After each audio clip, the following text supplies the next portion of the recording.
Two.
Tell them run it off. What is going on? What is going on, everybody in the house? What is going on? Wake up in Cleveland every single morning. I wake up, flex, thumb down that check. No drip, this wet. Tell them run it off. No sleep, no rest. Might crash, might wreck. But first I stretch. Tell them run it off. I wake up, flex, thumb down that check. No drip, this wet. Tell them run it off.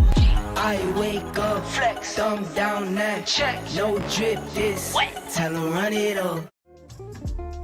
What is going on? What is going on? What is going on, everybody? Wake up in Cleveland. It's Tech Thursday. And hold on, let me just make sure the audio is not on. And it is.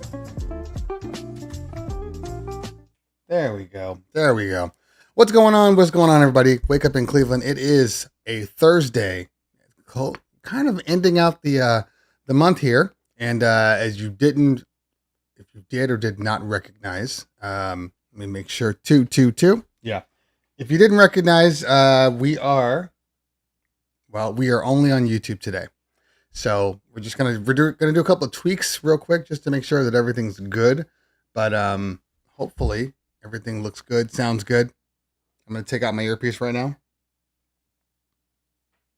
Because I don't like talking in my earpiece. So there's a couple little things we have to do. There's some things that we didn't do. Like, for instance, we did not add in my overlay. It's been a minute since I've been on OBS. And it looks good. It looks good. I can't lie. They always do a good job. It's nice and clean. If I can just get my overlay to work. There we go. It's super clean. And they've updated a lot on this. The one thing I don't have is my chat. Is my chat box here. So let me just get that up real quick. Let's see if it's working. It's probably, they never want to work when you want them to work. Properties. Hold on.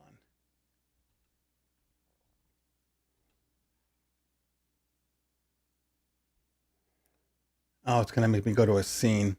It's gonna make me go to a scene to edit this. All right, let me flip this to studio mode real quick. That way, I can make some modifications while we talk. Hopefully, it won't change everything. I think we're good. Okay, so it is. Wow, this seems like we're peaking here. Let me turn down a little bit. 222. I think that's good. At least I know on this one that the audio meters actually work properly. The audio meters in anything else I've used have not worked properly. So that's always been a little frustrating. All right, let's just maybe check browser. There we go. Hold on. Okay. All right. Let's see if I can get this to work properly.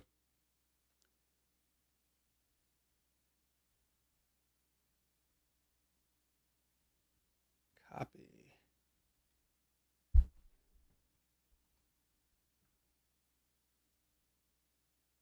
Okay, let's see here. All right, I think that works. Okay, cool. Now the only thing I want to do is make this full screen. God, it's been a minute since I touched this thing. Transform.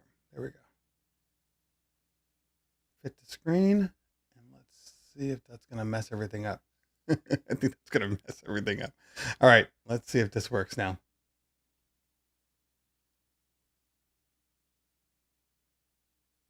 All right. Well, that's not supposed to be all black like that. Oh, that is way ugly. Okay, we'll fix that as we go. I know one of the reasons it's going on. So today is Tech Thursday. As we know, we are going to be having a good old time, chatting it up. If you have any questions, you guys know what to do. Just go ahead and add your comments to the chat and make sure you put the little hashtag ask in there, and then we'll get that up. But before we do that, I'm just going to do a tweak because I got to make this look nice. It's all about looking nice, right? That's what we do here. All right. Back studio mode. So, what is going on for me this weekend? What's going on for me last weekend, actually? Well, one thing I can tell you, I have not made a YouTube video in a minute because I've just been busy. I've been very busy. Every time in order to make a YouTube video, oh, okay, I know what's going on. In order to make a YouTube video, you have to have a little time. You know, like you have to have at least a couple of hours of like consistent time because it takes give or take an hour to shoot the video, you know, from start to finish. You know, preparing your cameras and your lighting and all that stuff and getting everything ready. Speaking of lighting. Oh, it is on. Okay. And then after you've shot it, then you have to take all of your footage, your multiple cameras, you got to throw those up, and then you have to edit that. And it takes a minute. It just takes a minute. So the editing part might, depending on how long the video is, depending on how crappy I do when I'm trying to put things together, you know, it might take at least an hour, probably closer to 2. Then you have to upload. And then you have to, while it's uploading, window capture. There we go. While it's uploading, you have to, you gotta create your thumbnail. You have to edit all your settings. So a lot of stuff can happen here. My camera's too much crap going on my desk here. So, here we go. AP chat browser.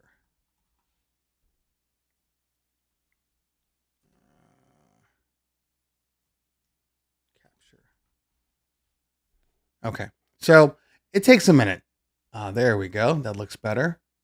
And let me just do a quick adjustment here. And then we'll get right to your questions because that's what this is about. And all right, I think that's good. Hopefully you can't see any of the stuff I'm doing. I mean, I guess I could show you, but then it'd be in black and white and be kind of annoying. So we're not going to do all that.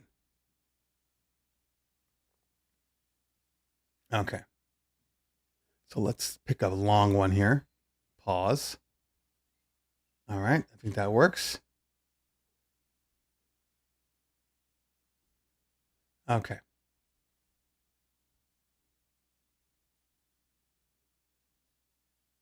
All right. We're going to see if this works now.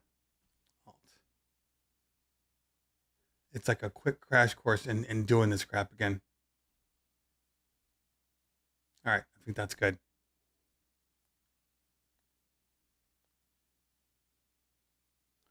And if it's not, I don't care.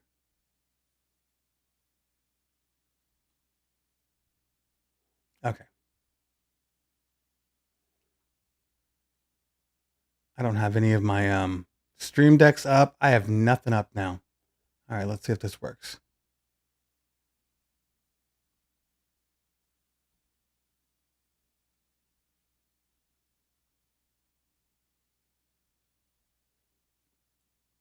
Color key. There we go.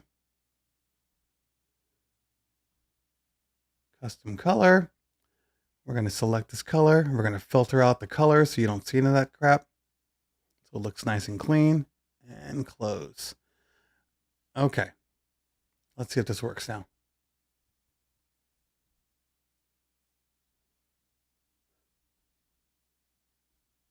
There we go. Okay, cool. We're good now. We're good. All right. So the name of the game is obviously ask your questions, and we try to answer them as nicely as possible. And we try not to offend anybody, but I make no promises to offending because that's what I do sometimes. I offend. Okay, let's check out some questions here. Okay, we got Jay Bism in the building. DJ Wardlow Entertainment here for the pre-party. That's funny. Wes Wonder in the building. Haven't seen Wes Wonder in a while. That's my guy. He's traveling, man. Although I think I think you're finally set up in LA, or did you go back to Canada? There's so many things with you. So my friend Wes, he's like a nomad. You know, you have those free spirited people that just like, I think I'm just gonna get in my car and drive to, I don't know, till I run out of gas, and then I'll fill it up and drive somewhere else. That's kind of how Wes works. He's a cool guy though, cool guy. It's that Canadian in him. Just, you can't trust them. They just do what they want to do. He says, let's see here. What do you think of Lexicon, formerly Record Cloud? Well, I don't have an opinion on it because I've actually never really used them. I remember looking at Record Cloud. I did use Record Cloud. That was the syncing system, if I'm not mistaken. If it is what we're talking about here, hopefully. I used to use Record Cloud all the time. And then when Record Box 6 came out, it broke the system. And then I had to look for alternatives. So once I did that, I didn't go back. But it was good when it worked. It was clean. Matt Wiley says, I DJ'd, and that does not look good.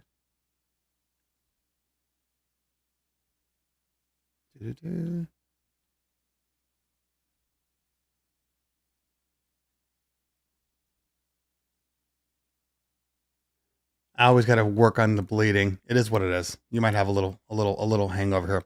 I DJ'd outside gig the other day. It was super windy. It sucked because while I was mixing, I had to hold down my laptop. Any suggestions? Don't DJ in a hurricane. I mean, I don't know. I mean, for me, it's just kind of one of those things where you just prepare for things like that. So if I have a stand and my laptop's on there and it's getting super windy and my stand is starting to do this weird thing where it's moving around, I just assume take it off the stand and just put it on the table.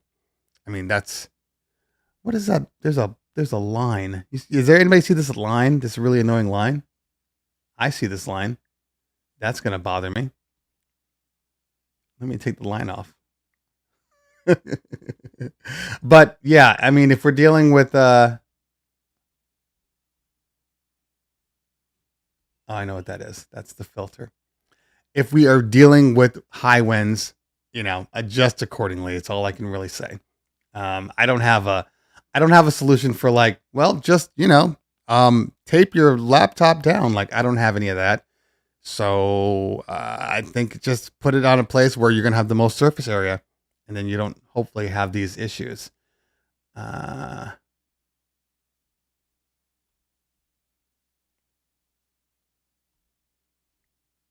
back to the chat screen. Let me just make this a little smaller up here.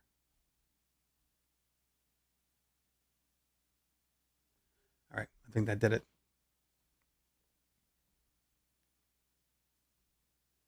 There we go. No more lines. Okay. Philip Tan in the building. What's going on? Cubonics in the building. What's going on? Keith Just. What is happening? Self-explanatory. I love that name. The name's great. Did you hear DJs getting banned on Twitch? Well, I will say this. DJs have always had issues. Some DJs have had worse issues. But I know, like, even right now, if I move over to Twitch, every DJ that I see is still DJing. Everybody. So, if they're getting banned, I would question why they're getting banned. That makes sense. Because in general, Twitch will take a blind eye to most things. One of the things they really have always struggled with is people that video mix, or people that have, games not games, but like sports games, like football games in the background, or movies in the background. Like, they cannot stand that.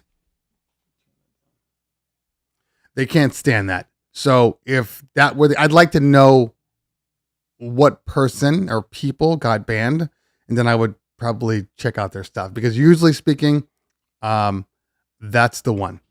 That's the one. Kylie Palm in the building. What's going on, girl? Good to see you. Good to see you. Matthew Swider. Dude, the speakers are banging. Thanks again. Oh. So,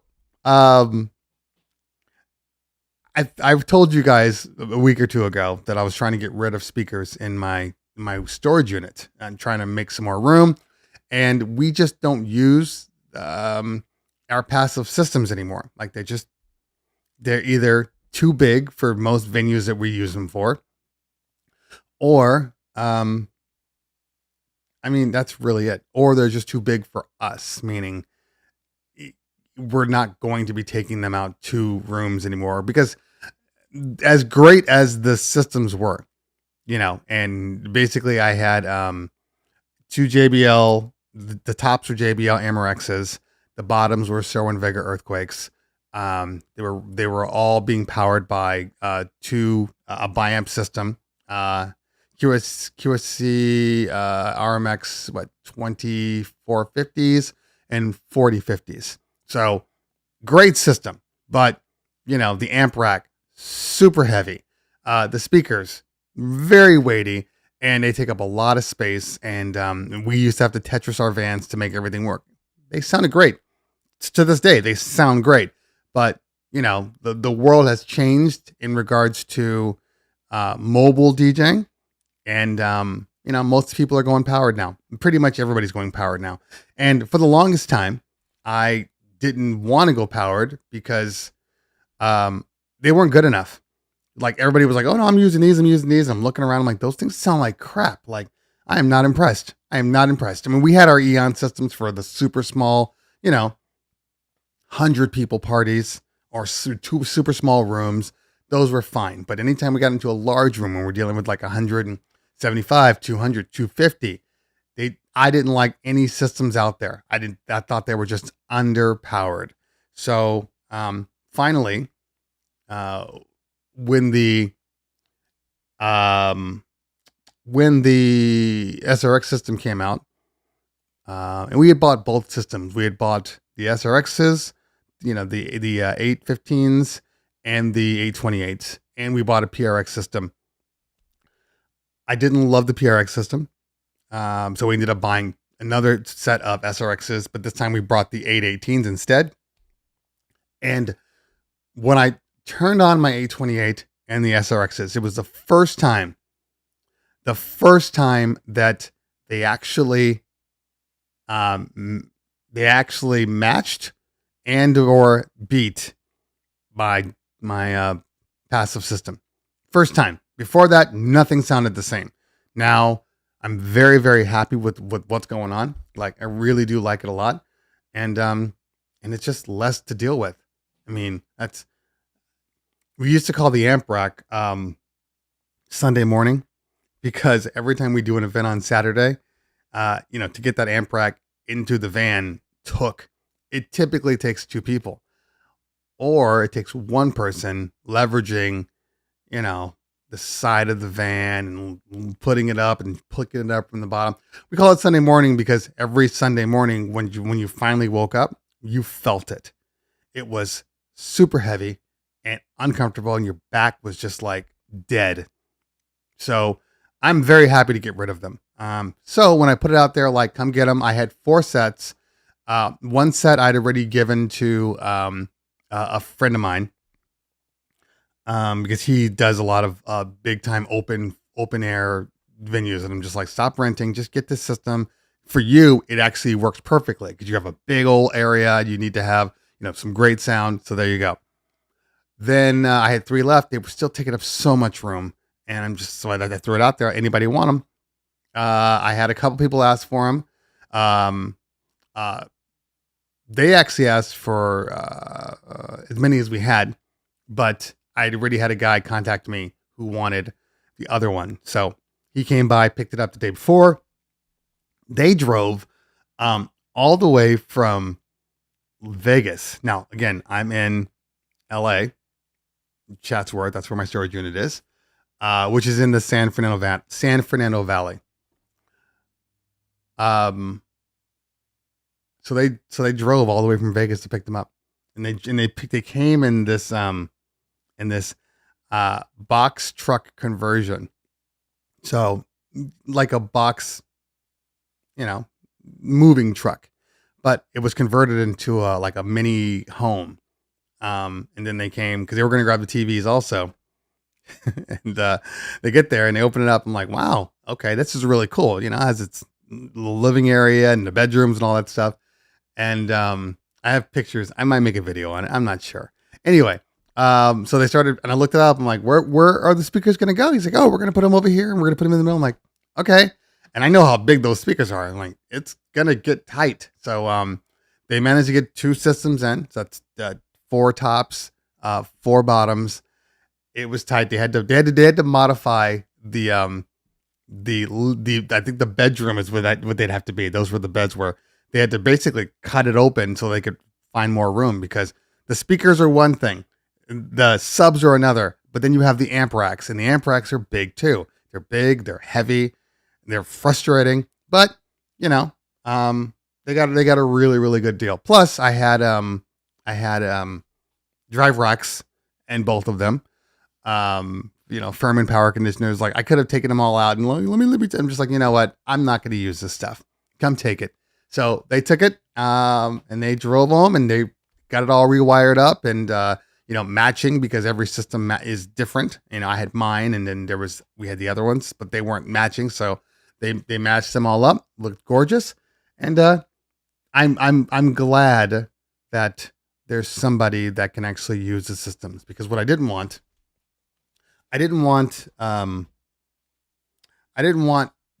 to give them to somebody that just turns around and tries to sell them. I want people to be able to use them. And look, speakers are not cheap. To get developing and buying a DJ mobile system, a good quality system, will cost you thousands of dollars. And so I wanted somebody who actually could use them. And I know people are like, you gave things away for free. Look, here's the facts. I've been in business now for 15 years, going on 16. Could have been 16. I've been in business for this long. The amount of events that I have done. So when we first started year 1, we bought one system. And Jay Book in the building. What's going on, fam? Good to see you. And after that year was up, we then turned around and all of our systems used to be, trusses with lights soldered in, and then the speakers and the highs and all the little things, the black lights, all those things as a part, all the cords, all the Nutrix, all the power, all the XLRs, all that stuff.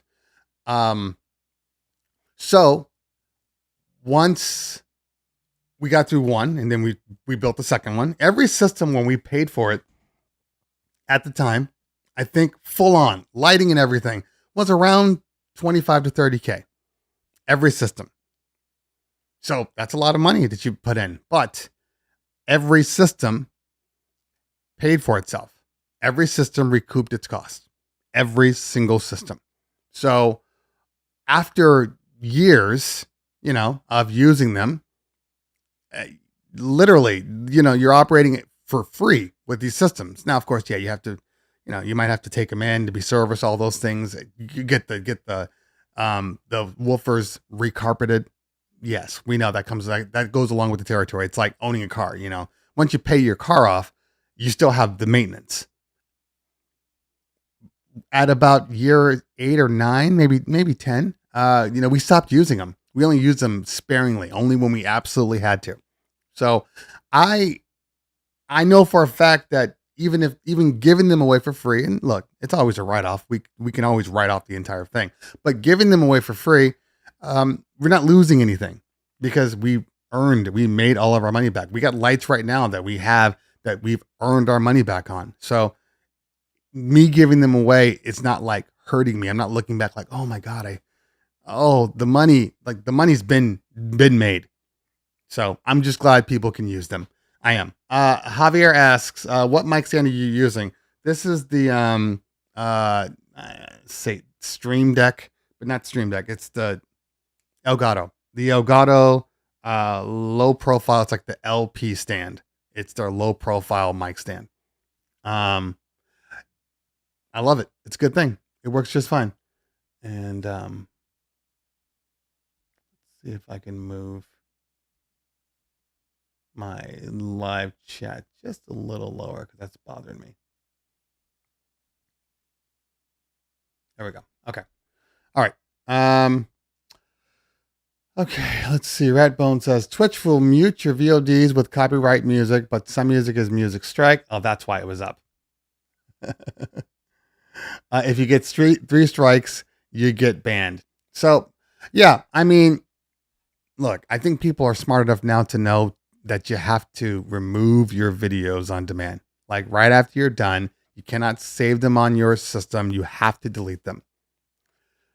Even so, their systems can still analyze. They analyze as they go, which is why right after you end your stream, they're typically muted. There used to be a small little window where you had like, I don't know, maybe 10 minutes after you end your stream that you could download the full file without mutes. But then they changed that. So now, no matter what, it's getting muted as you go. So get rid of them because there's no point, because people are literally watching a sound free video, which is stupid. That's like,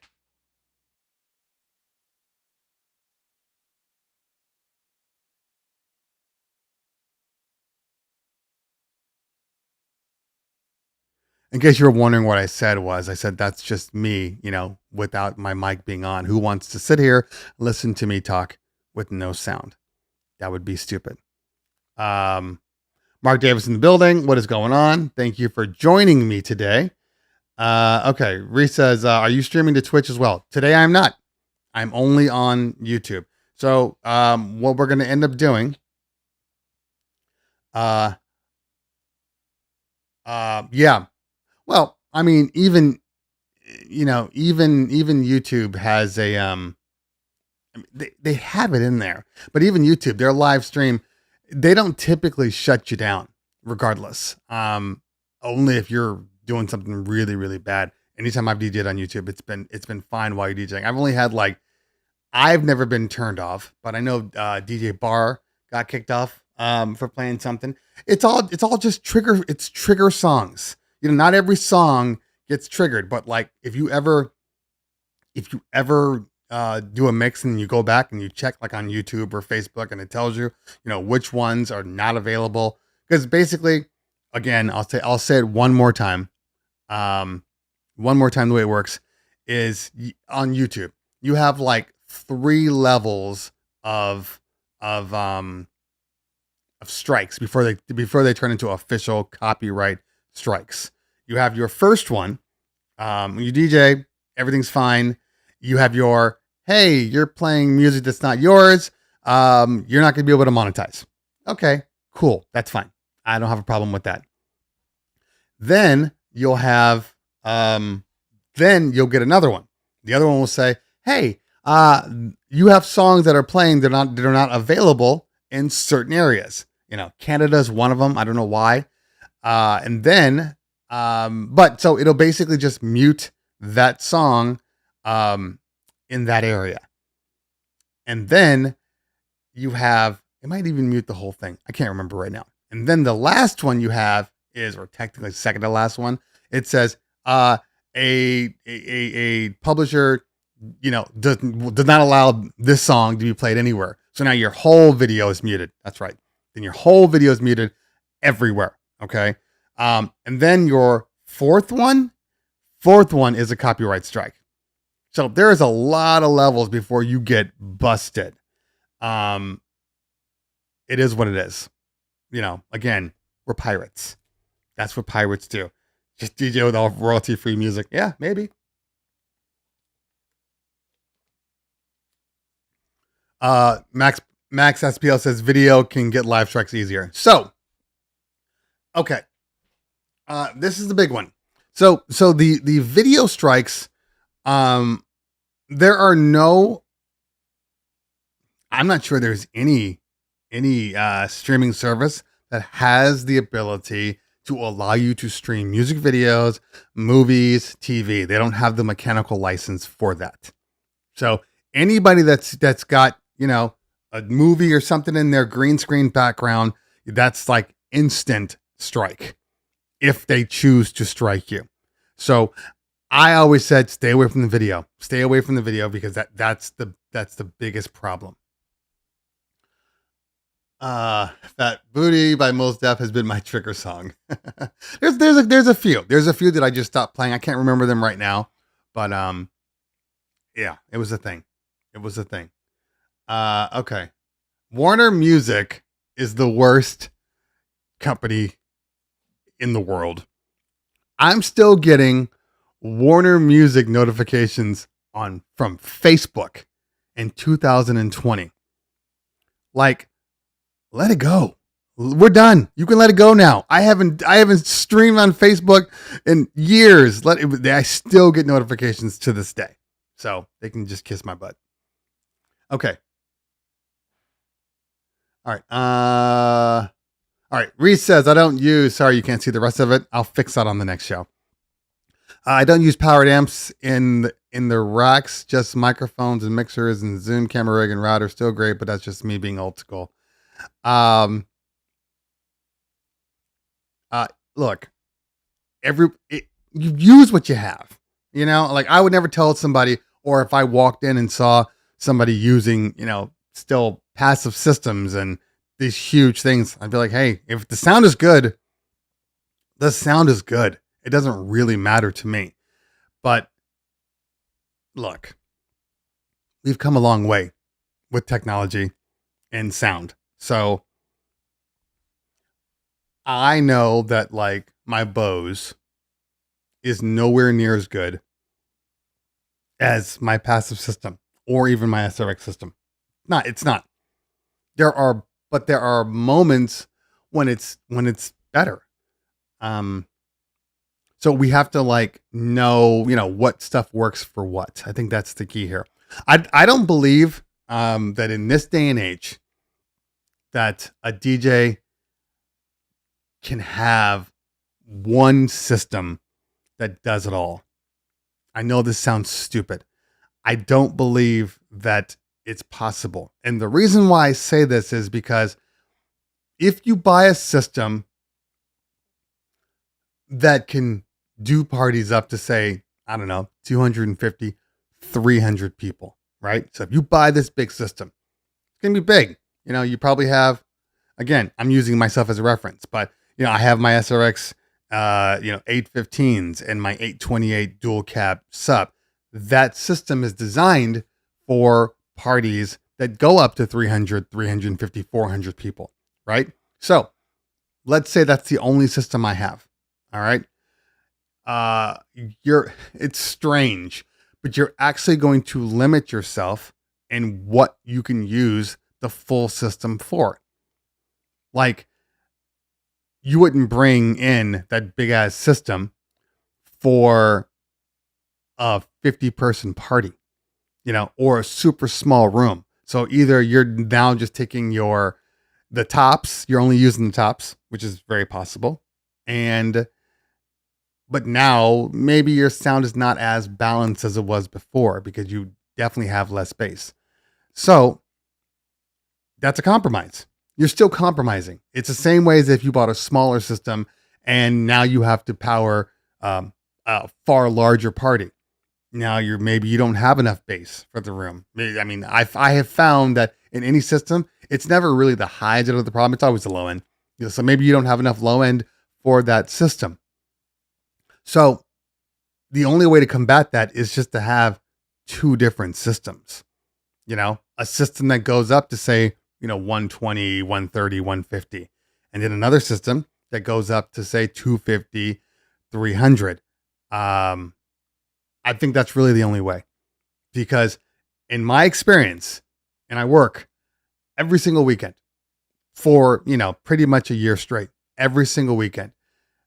I found that when I get into a place, a lot of places can't take my big system anymore.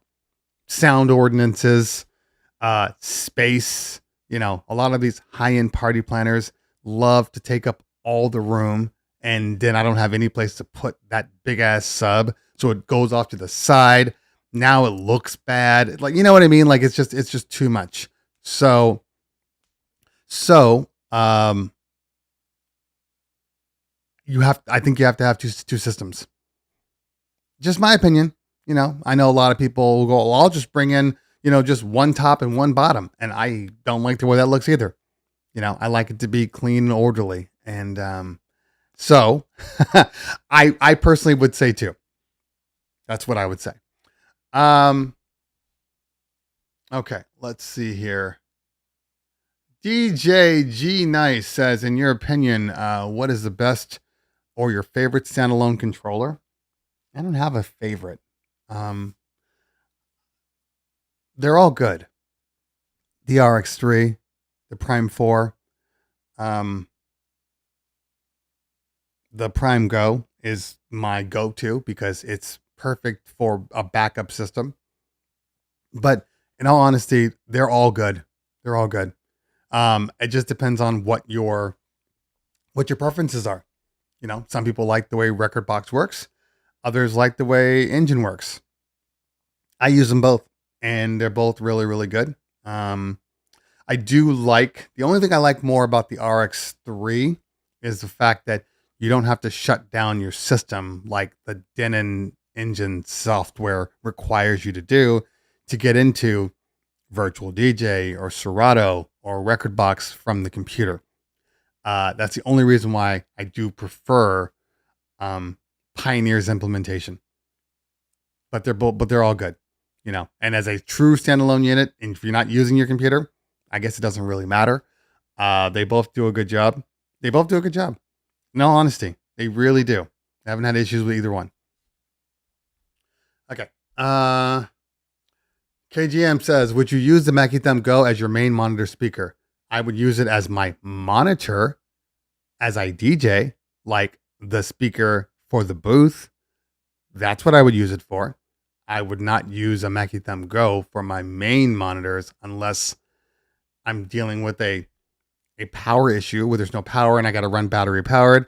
I would use them for ceremony. I would use them for cocktail. But as far as using them like on a dance party, I mean, I've used them on a party and they were fine, but no, I would never use them as my main monitor speakers ever. Unless it's, again, I'm playing background music. I'm playing at a pool party, then they're fine. But a party in a room, with 100, 150 people, I could make them work, but they're not going to sound that good. I'm currently testing. The 212s, the Mackie Thumb 212s, and interestingly enough, the Thumb Go and the 212s are about the same weight because of the battery in the Thumb Go. The 12s are super light. They're loud. They have a good mid, decent low. I'm actually very impressed with them. Still, they're fine for lower budget speakers. And again, I would pretty much only use those for like a monitor or a cocktail. They got the Bluetooth. What I do like, they have the Bluetooth line syncing, so you can put both together, run them stereo if you're using any type of Bluetooth inputs. What I don't love has absolutely nothing to do with the highs. The highs are fine. I am not a fan. Where else can I put this? There we go. That's better. I am not a fan of any Mackie subs at all. They're okay. They don't have any punch, which is kind of frustrating because on the box It says, you know, our loudest, best thump sub on the box. No, I don't think so. It might be. It might be the loudest Mackie thump sub. I just don't like the sound coming out of them. There's no punch. It's it's warm, but I don't buy subs for warmth. You know, especially that kind of open. Now, to be fair, I was outside. You know, but I know what my other speakers do outside, and I did not get enough from those speakers, from those subs. So basically, we did it. We used them at a kids school event, so it wasn't that big of a deal. But the kids were much closer to us than usual because the sound was cool. It just wasn't loud enough. I had them maxed out, like max out all of it, and it just wasn't loud enough for me. Okay, but for monitors, for cocktail, for ceremony, for small events, I like the highs. I think the highs would do well. They just need better subs. That's all. Harbinger. Maybe they'd have to send it to me because I'm not buying a Harbinger sub. There's nothing wrong with them. They're not they're not the ones that I would ever really use. So it would definitely be something that I would use for a test. So and I did use a Harbinger system once. Strangest thing. We had to use them at well, it was Staples Center at the time. Now it's crypto.com arena, which is so stupid. Anyway, the system that Staples was using was the Harbingers or Harbingers. Oh God, did those things sound like shit. I was not happy. Because I had my speakers inside my vehicle, but they wouldn't let us use their systems. So, yeah. I mean, look, people are saying EVs. I'm a fan of. Look, anything higher priced, are gonna be better. The problem is, look, Mackie's trying to make it work for a price point that you typically can't buy a sub for. You can't buy a quality sub for the price they're charging. That's it, in my opinion.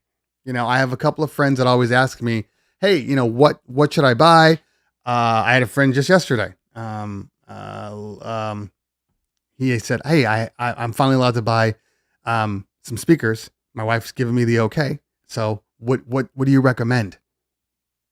And I said, "Well, what's your budget?" And he said, $2,000 or less. And then he also said, "I'd like to keep it around 1,000 if possible." So I said, "So you only want tops. You don't want bottoms, because that's what we're dealing with here. You can't get quality speakers unless you're willing to pay at least $2,000. And that's only for tops. It's only for highs. You're not going to get tops and bottoms for $2,000. Not going to happen, in my opinion. It's not. If you do get them, it's not going to be worth it.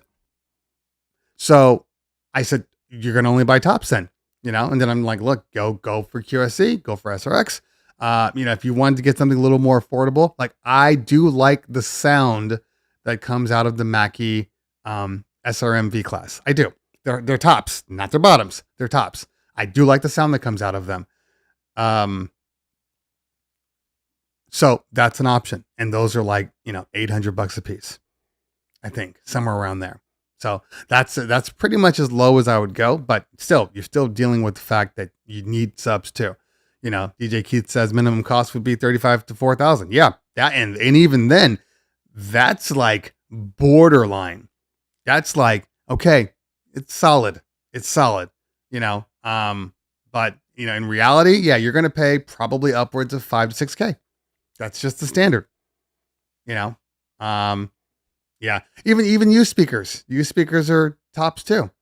I mean, a used speaker, like a used QSC 12.2, it's still going to cost you $750, $800.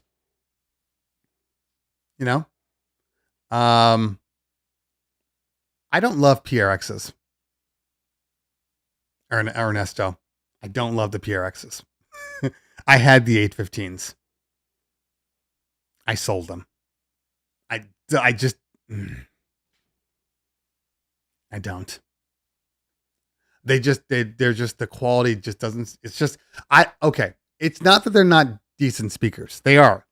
I just believe that the dollar for dollar quality to price, I just don't believe they match up. If that makes sense.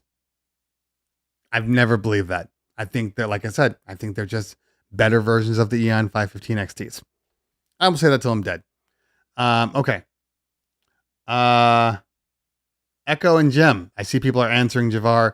Yeah, there's no way to combat that unless you want to soundproof the Gem. The Gems, look, the way sound works is sound is reflective. So it bounces off walls. Subs bounce off walls. And when you have no way to deaden the sound, like they didn't put any acoustic treatment in the room, there's absolutely no way to combat it. That's just facts. So you're just going to have to deal with it. Anytime I've ever been in a room where the acoustics are bad, the acoustics are just bad. A lot of times, I will rock a full in-ears in both ears just to combat it, because the worst part of a echoey room is not the echo, because the people don't really care about that, but it's your ability to mix in the echo, because there is a delay in what you're hearing in your ears versus what you're hearing in the actual system. So you have to account for that. Yeah, you have to account for it. Anyway. Yeah.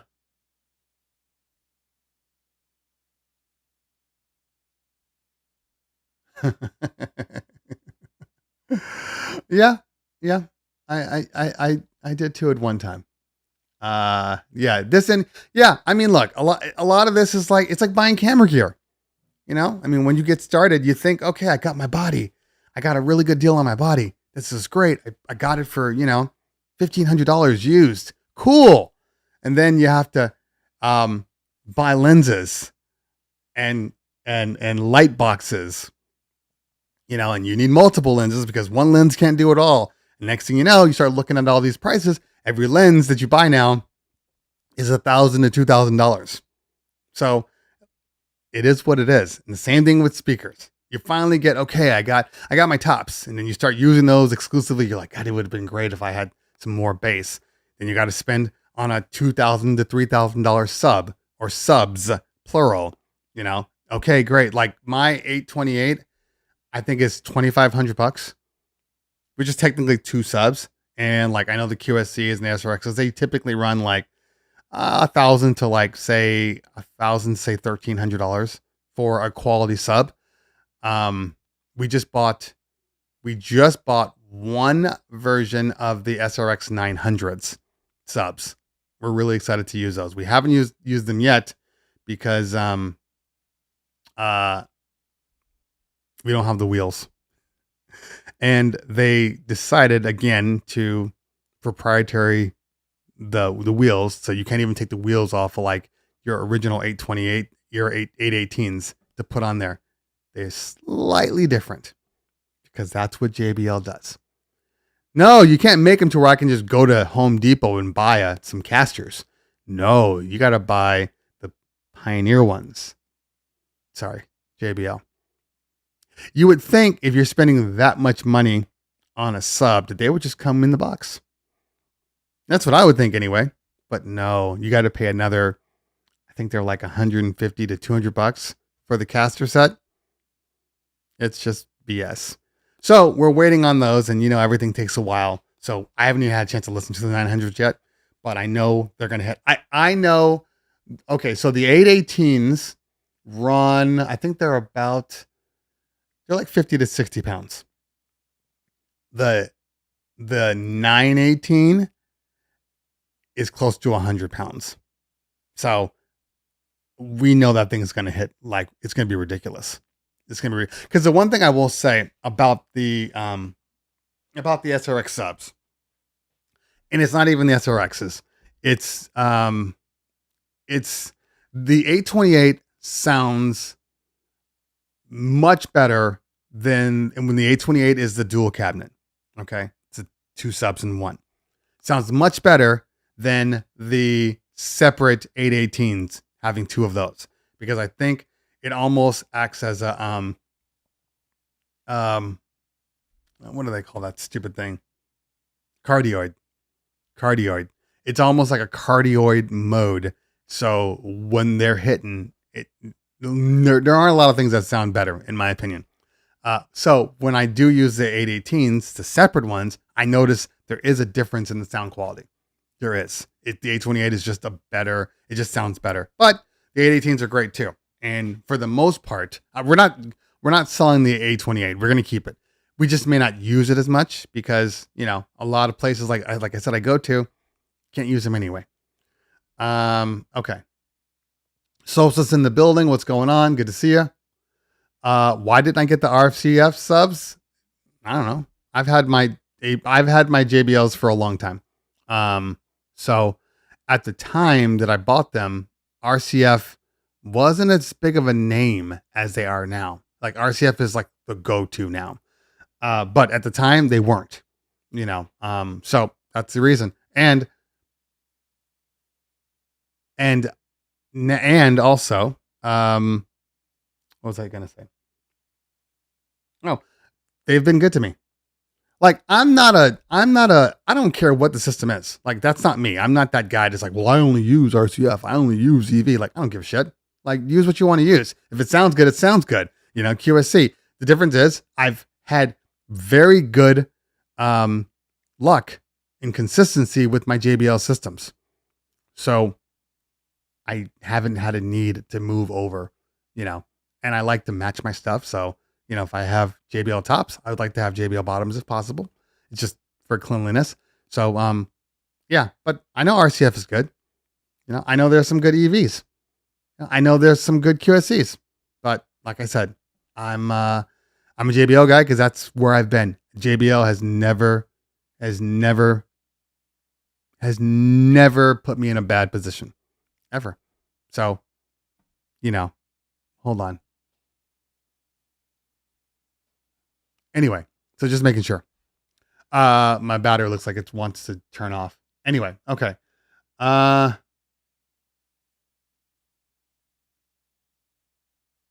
right, let's go back. Your opinion on a well-rounded lapel system for a ceremony.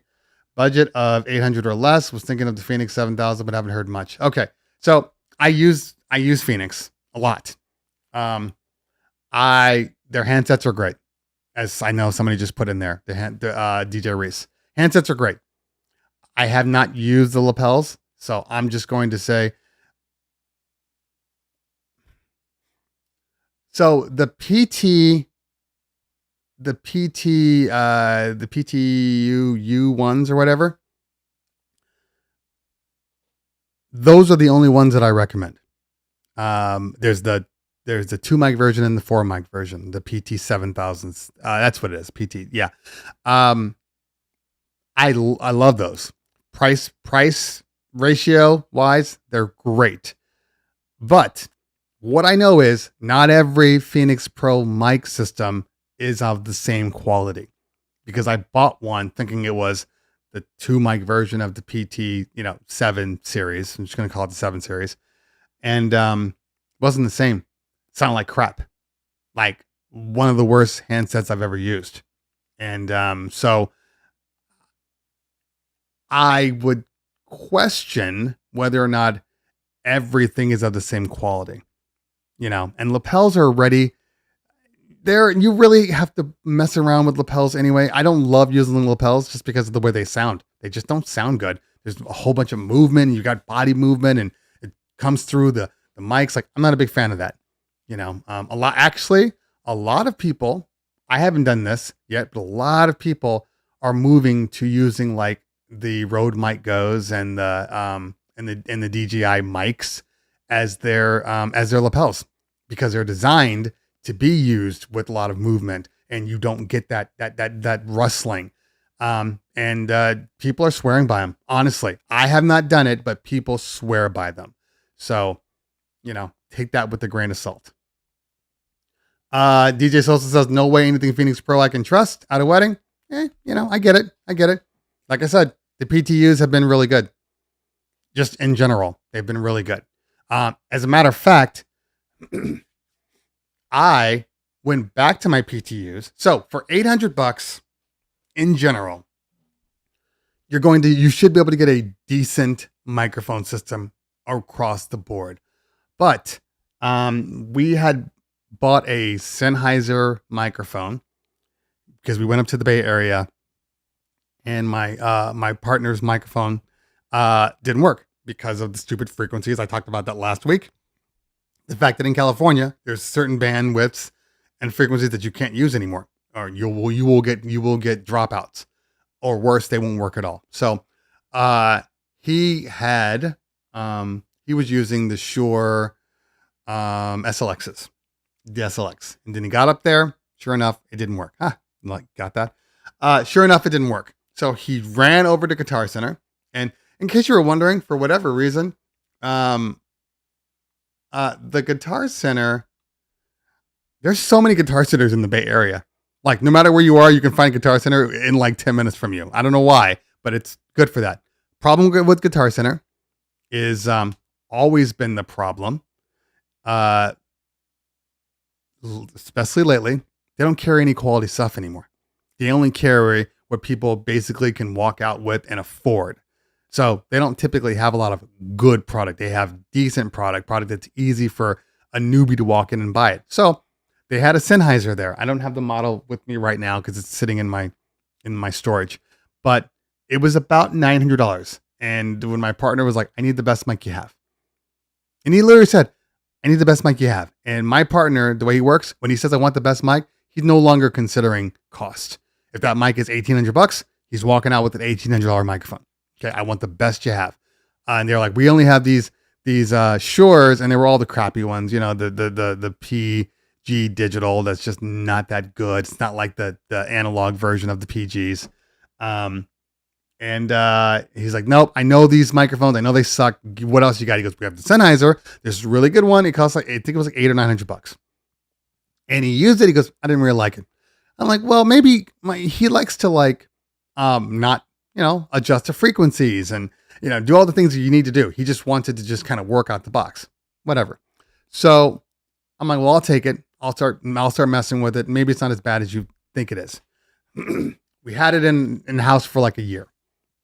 Finally, and I've been using the Phoenixes until I decide what main microphone I'm going to end up getting. Because it might end up just being another Shure, like a QLX, or maybe even the SLX or the ULX. I haven't decided yet. Anyway, so I finally said, let's just check out this system. Let's see how it is. So grabbed them, started working, started using them. It was fine. The microphone is definitely a colored sound to it. Like, it doesn't sound as transparent as some of the other microphones. So that was already one thing. I was like, I got to tweak this because I don't love the way it sounds. It's a directional microphone, but it was like super directional. So you really had to be here as far as the cardioid pattern was concerned. Okay, no big deal, whatever. Distance wise, not the best distance. Like, it was decent, but I would be concerned in certain situations. The thing that really hurt me, just over the last, 2 weeks, we were in a room, and I wasn't experiencing dropouts. I was experiencing digital garble, where it was just the sound was really, really bad. So I'm like, bring the mic back to me. The MC brought it back. I resynced it, tried to get the best channel, and still the same thing. That garbly noise. Hadn't heard it in the 25 times that I've used it over the past 6 months, but I heard it then. And the moment I heard it, and then I resynced and I heard it again, that's all it took. I can no longer use that microphone because my trust, like Solstice said, my trust is broken. So, it doesn't take a lot to screw people and to where, they will no longer recommend a microphone. And now I can no longer recommend the Sennheisers. at all. At all. Because of that reason. Okay. Let's see here. Let me go back up. What are us base sets do these days? Everywhere we go, turn it down. No sub policies, sound ordinances. Only safe place is the high school gym or the desert. Yeah. That's the world we are right now. That's where we live. And unfortunately, I wish there was a solution. I'm not seeing a solution. I think it's going to get worse because what we're dealing with here, especially in California, I can't speak for everybody out there because I know a lot of you guys maybe are in the Midwest or the East Coast where you have just like, I don't know, like more space. You know, you got areas where the venue is alone and it's just the venue. And then you got a whole bunch of woodlands and all that stuff. Like that doesn't happen in California. In California, everything is literally stacked upon everything. You know, people are putting new venues, which is what makes me laugh. A lot of the new venues that are coming out are in like these real kind of, posh, I don't know, like gentrified locations. And they put them like in between, like, oh, there's an apartment complex right there. And, there's a retail store here. And then, you walk in and they're like, okay, here are the rules. You're like, Jesus Christ. You can't, after 9:00, we got to make sure that door is closed. And then we have to check your sound and we have to remove the bass. We got to turn the bass off at 8:45. And you're just like, oh my God, there's 300 people in this room. There's 300 people in this room and there's 300 people in this room and I have to use my Bose system. I literally told my partner that I'm like, oh my God, I think everybody likes to make fun of column arrays. Like, oh God, they're not strong enough. They're not this, they're not that. Well, what does it matter if you can never use your speakers at full sound anyway? So they end up being the same level as your Bose. I've had people tell me, oh God, can you turn down your Bose? Like it's too loud. We're not in a good place right now. They keep putting these places. COVID made everybody have all their venues or their parties outside.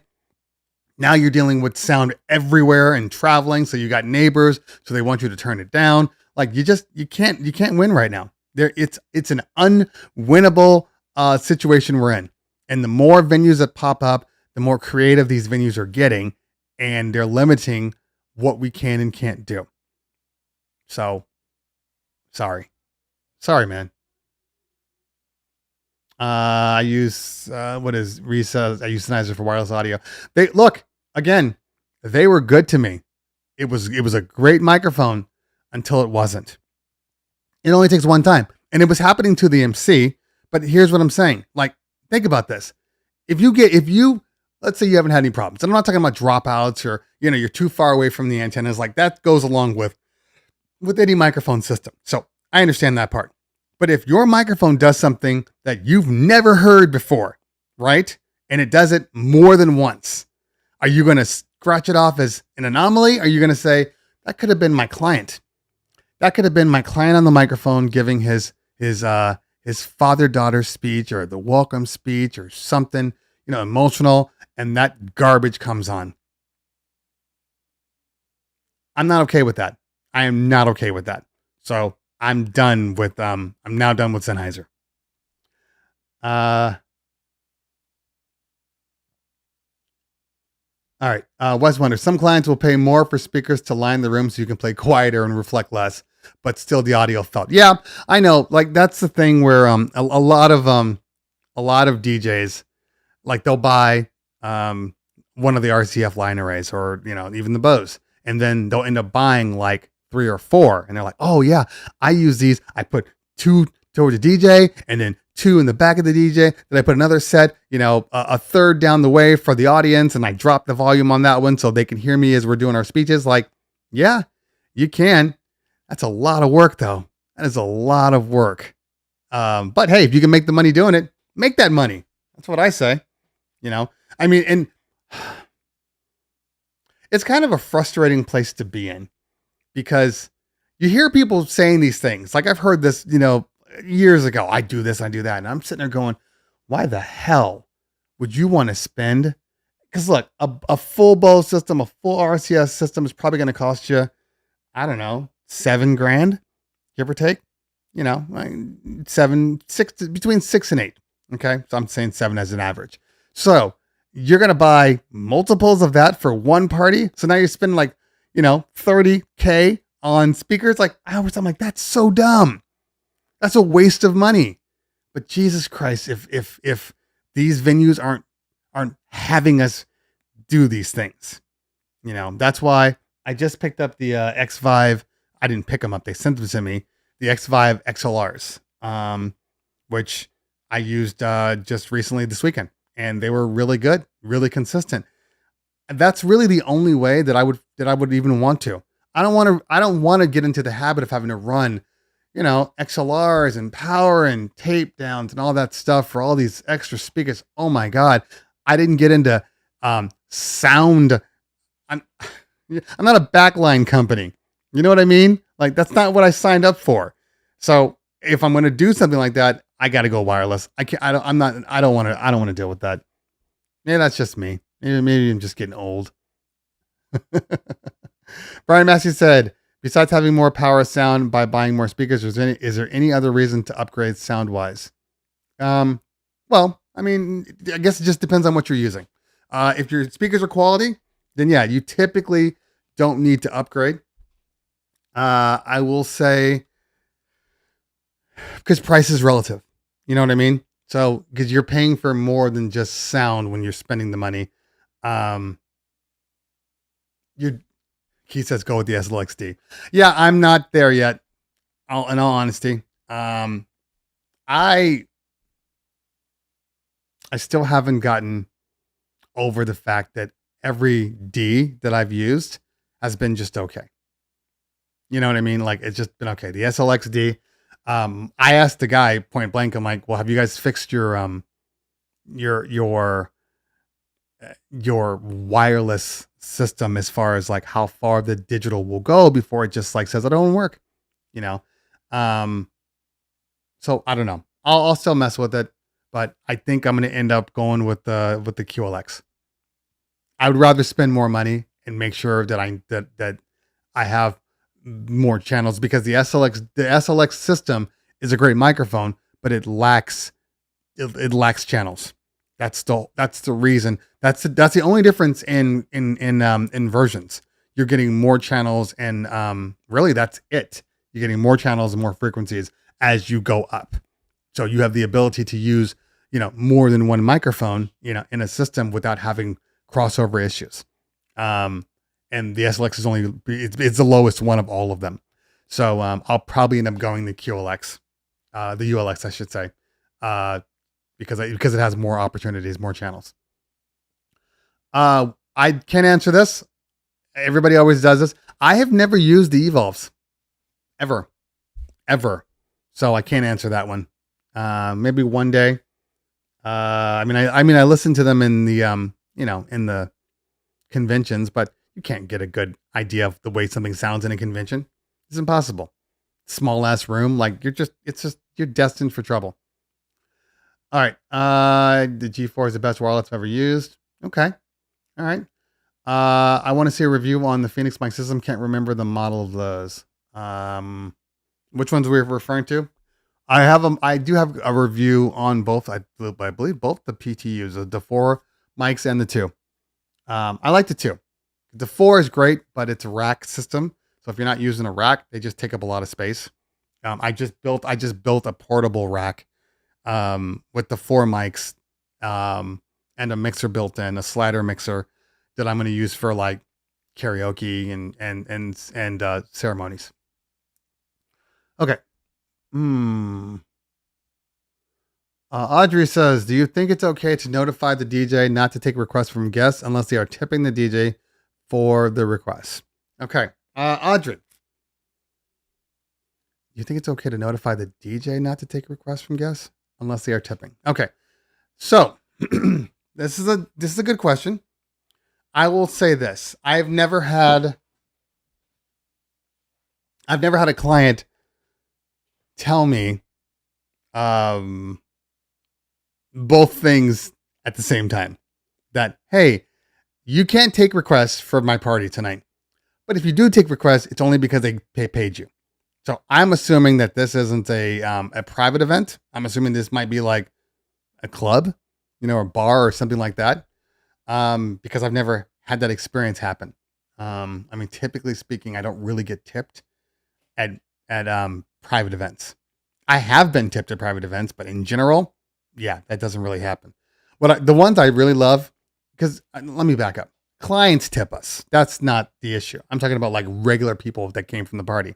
But it is dope when a regular person, like just a guest, comes up and gives you like $50, like, you rock today, man. Like that is better than any tip that anybody can give you, because that's just a person and just a observer that's just like, oh my God, this is a really good party. So back to your question. So I've never had a client tell me that. They will say, don't take any requests. Fine. But they've never said unless they're tipping.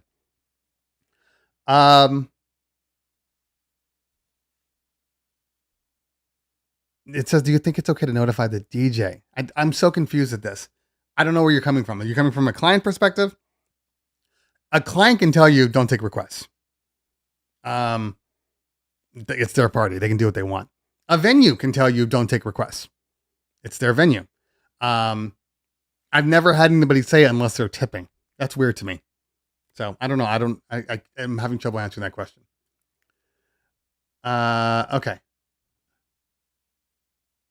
I have those as well. I tend to favor the Shure, but I also search available frequencies where I'm going to be. Exactly. Yeah. And there's a whole website dedicated to frequency location. You can put in your zip code or your zip code, and it'll tell you exactly what frequencies are being used in that area. So you know how to avoid them. So anyway.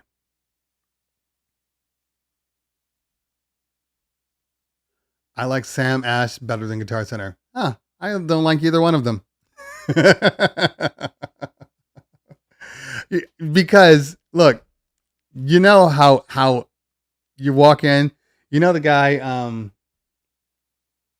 I can't remember his name right now, but the guy that does all like it's not like Bob Villa, but it's like the new Bob Villa, that kind of low talking. I think he was in like Parks and Rec or something like that. I forget his name, but he goes to Home Depot and the guy's like, hey, can I help you? And he just says, I know more than you, and just keeps walking. Like, that's how I feel when I walk into any of these places. I know more than you. Most of them don't know crap. They know what they have. They know that, oh, this thing sells a lot. It's cheap. It's cool. You should buy this. Like, no, I didn't ask for that. Like when my partner walks in and says, I want the best you got. And you're like, this is the best. It's like, no, that's not the best. That's the best available. That's the best available in this glass box. But what else do you have? No, this is really the best. Stop saying that. It's not the best. It's the best of what you have.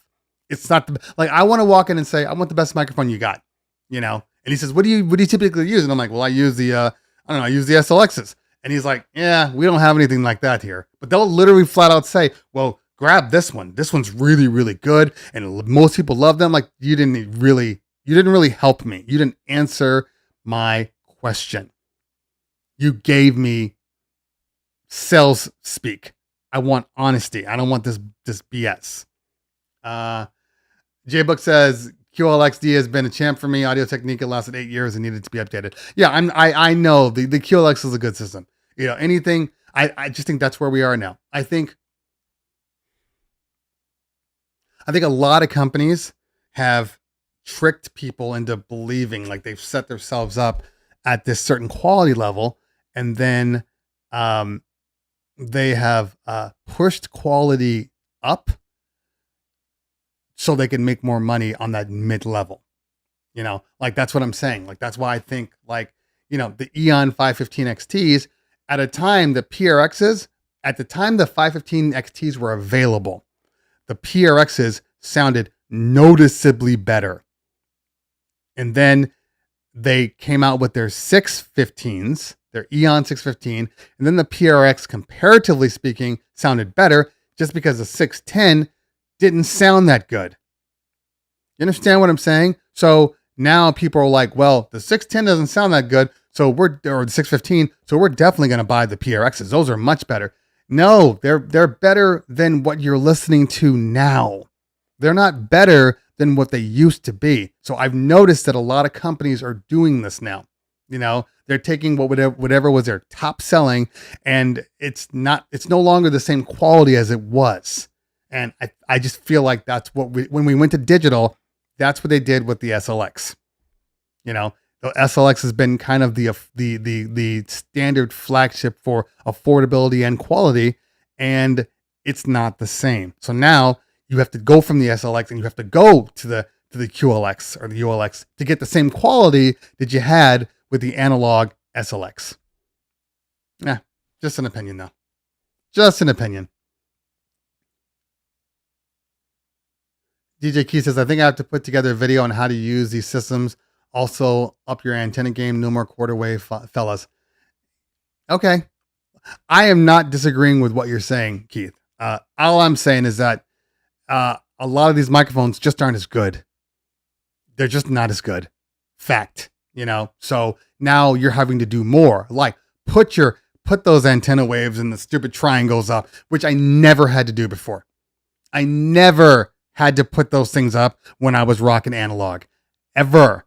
Go to digital, now you need those up. That's strange. Now you need antenna boosters? Huh. Didn't need them before. You get what I'm saying. This is what I'm talking about here. Okay.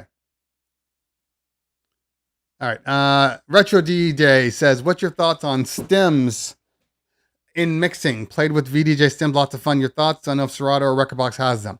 Rekordbox does not have them. Serato does not have them. The only people that currently have them is DJ and Virtual DJ. And yeah, stems are great. I like stems a lot. The problem with stems is people try to use stems. I think people are using stems incorrectly. I think that there's only a couple of times that you really should use stems in a mix. And I think a lot of people are like, "Ooh, I can just use stems," and they're doing it all, and their mixes are suffering. One of the first things that I would say works really, really well is just to remove the bass line out. That's really the only thing I remove when I'm in a transition using stems. Because typically speaking, if you try to remove the drum and the bass and you just use the acapella is overly compressed and sounds like crap. If you try to just use the instrumental, you're going to have a lot of frequencies that disappear, and you might have some transient waves that just don't sound good, right? So I have found that the only two ways to use it is really just the only one way. Well, two ways, but they're kind of the same thing. If you're trying to mix, remove the bass line, because I found that the drums and the vocals go well together. The bass and the vocals sound like crap.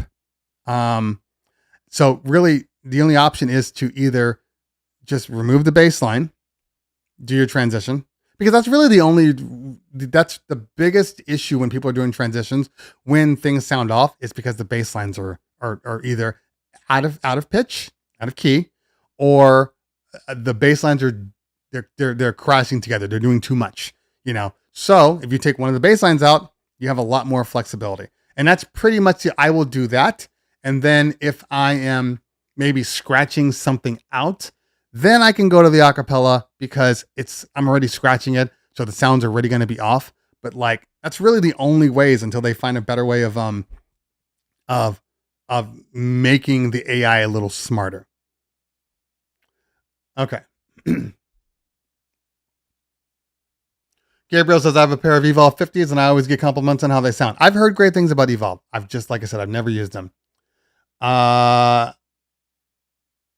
Yeah, Reese, I agree. The workbench was actually pretty impressive. I saw it when I was at that conference, and I can't think of the name right now, but that's Sweetwater. When I was at Sweetwater. Okay. And it's actually I cut it out of the video because it was getting too nerdy, and the video was already too long. I just did an outdoor event in Washington, and that's what sold me on the Evolves. Okay, cool. Very cool. J-Book says, do you think Ape Labs are overpriced even though they do the same as other brands?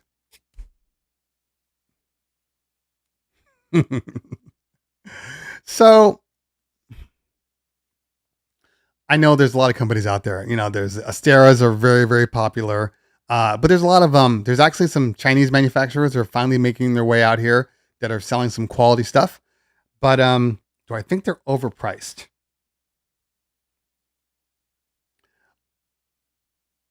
What I think is, me personally, I know I got some sitting right behind me.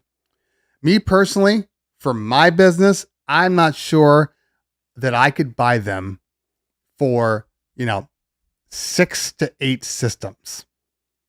I think they would be priced too high for me as a company to buy them. I think that their uplights, uh, they're priced very high. They're very expensive. I think it's the same thing as the same argument though as like the baseball systems.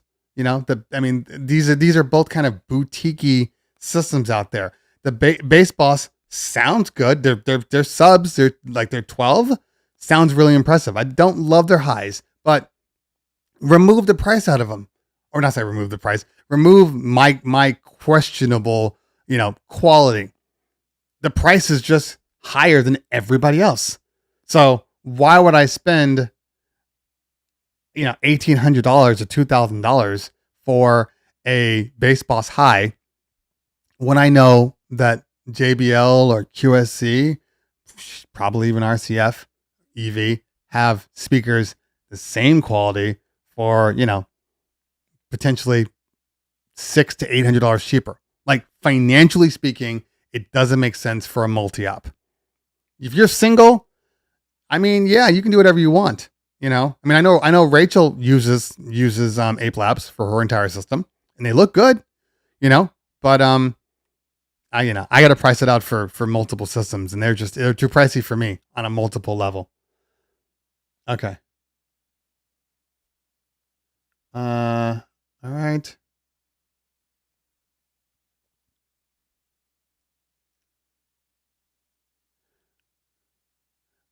I only buy things from Guitar Center if I'm in a bind. That's the way everybody is. That's why everything is affordable, because I know people are running in. I can't tell you how I've gone to the same Guitar Center in the Bay Area twice, because for whatever reason I kept forgetting to bring my speaker poles every time, and I wasn't using like my Bose system. I was using like the my SRX system, so I had to go out and buy speaker poles, and they never have the good ones. I'm just like, can this hold 100 pounds? Because I'm really concerned this thing's going to bend immediately. So, I always bought the best that they had, and it was always like $100, for two microphone stands, and or you can get the which one? Not the Odyssey. I forget what they're called. The ones with the little lock scroll thing. Ultimates, the ultimate ones. But even then, I knew they weren't. I'm like, I want the JBL ones. I want the JBL ones that are qualified to hold heavier speakers. Yeah, we don't carry those. You can get them online, and then we can bring them in. Shut up. You already lost me. You already lost me. Well, yeah, that's the problem with Sam Ash. There's one close to me, but it's yeah. Okay.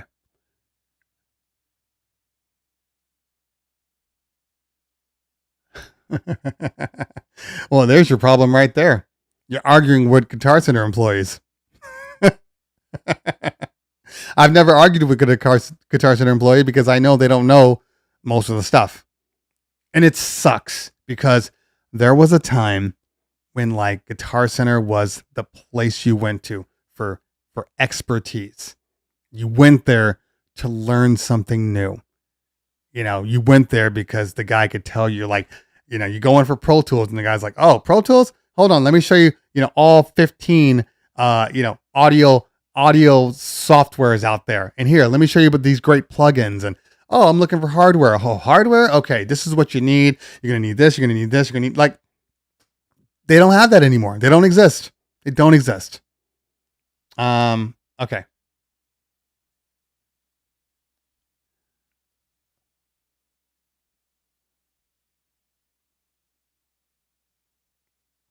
Yes. to taking the low out of the EQ is fine. I do like removing the baseline.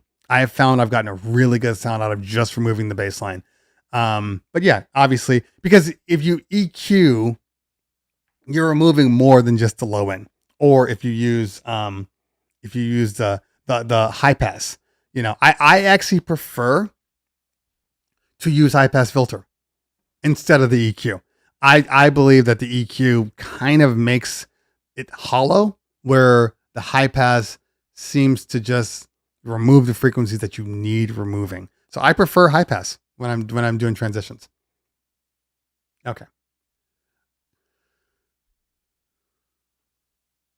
And DJ Reese, yeah, it was T-Mobile. Yeah, T-Mobile. They've been warning us for years. It was just a matter of time. So I get it, but kind of annoying.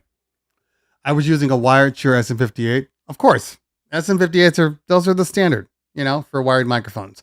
And I mean, you can get away with using like the Sennheiser, converter, or even the X5 converter. You can, but yeah.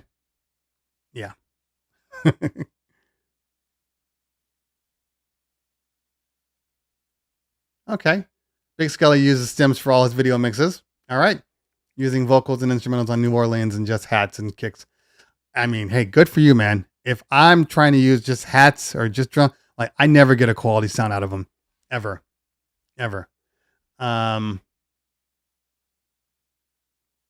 Ape Lab's greatest feature is the ability to replace the battery, not buy an entire loom light. Well, Keith, just so you know, that's far more common now than you think. Like most of the high end Chevet ones now have battery bays that you can just remove it and swap them out. So everybody's getting them now, but I understand what you're saying now. Okay.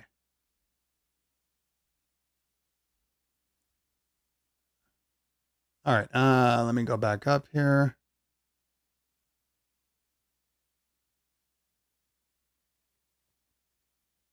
Why move to digital versus analog? I'm rocking wireless Shure BLXs with SM58 mics. What am I missing by not buying up? Look, if your system works, there's no reason to upgrade.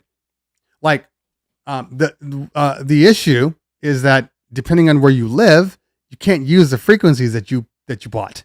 That's the issue. Simple as that. So some of these mics are rendered obsolete just because of the frequency disappearing. But if it works just fine, use them. I would never have upgraded my SLXs at all. My SLXs were rock solid. I would never have done anything until you couldn't use them anymore. Now I literally have paperweights. I can use them sometimes, like if I'm inside a building and not like in the heart of LA, like I can use them. But if I'm outdoors, worthless. If I go up to the Bay Area, worse than worthless. So it just depends. I'm just excited for Double Dose this Friday. Kylie, I assume that means you got a couple of events going on. That's dope though. Good. Congratulations. Okay. I brought a microphone from a Chinese brand, which looks like a rebranded Phoenix system, but slightly different and pretty good so far. I mean, if you have a rebranded Phoenix system, I don't know how much lower you can go. The Phoenix systems are already dirt cheap, so I don't know that you need to buy a rebrand. And again, there's another company out there. This is around the same price as Phoenix. I think it's something with the G. Something with the G. GT something, I think. And everybody says those are really good too. So I think that whatever they're coming from, the quality is good. Okay. Behind the Deck says thoughts on DJ furniture. Well, I like DJ furniture. We talked about this last week, so I'll say it quickly. I like DJ furniture. I think it looks good. I think Nick's furniture and Justin's furniture and even Rachel's furniture, they all look good. I think I prefer Rachel's because Rachel's can be broken down. And I think she puts everything in like an SUV, I think. My issue with furniture is that, first off, it takes longer for the most part to set up. Or if you're buying one of those high-end ones, you need a lot more travel space. Most of the times they don't break down, so you got to roll them in. You got to put them in a big ass box, which means now you need a trailer or a box truck. Like, I'm getting away from that. I don't want to do that. So if I'm gonna get a piece of furniture, it has to be something that breaks down that I can fit in a regular cargo van or a regular truck. So that's my issue with them. They look great. I don't want to deal with it. I don't want to deal with all the moving and stuff. So until we can find a way to make it a little easier, you won't see me with furniture at all. Okay.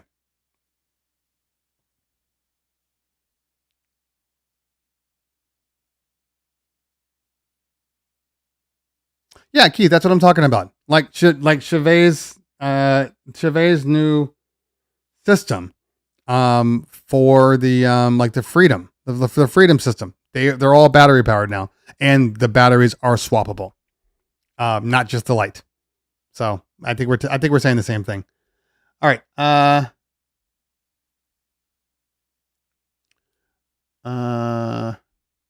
The ultimate stands are fine, Theo, but they're not good for the SRXs. The 815 SRXs are very heavy. That wood cabinet is serious weight. So the ultimates will work, but if you move them too fast or you're trying to do whatever, like, you risk them bending. Like, you need to have a better quality stand for the SRXs specifically. But in general, all my other speakers, yeah, we use ultimates for those. Okay. Ultimate brand is horrible, bad QC. Okay. All right. All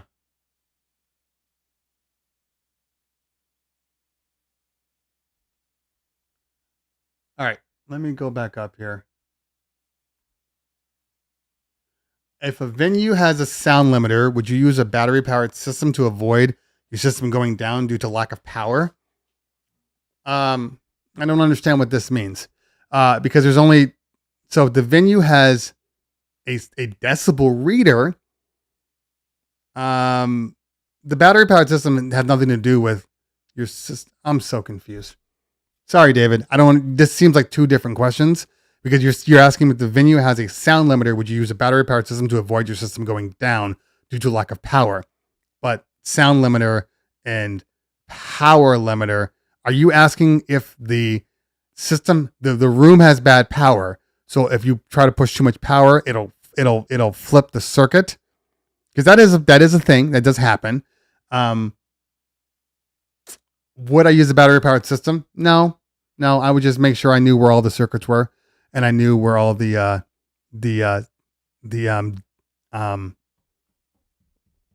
separate circuits are.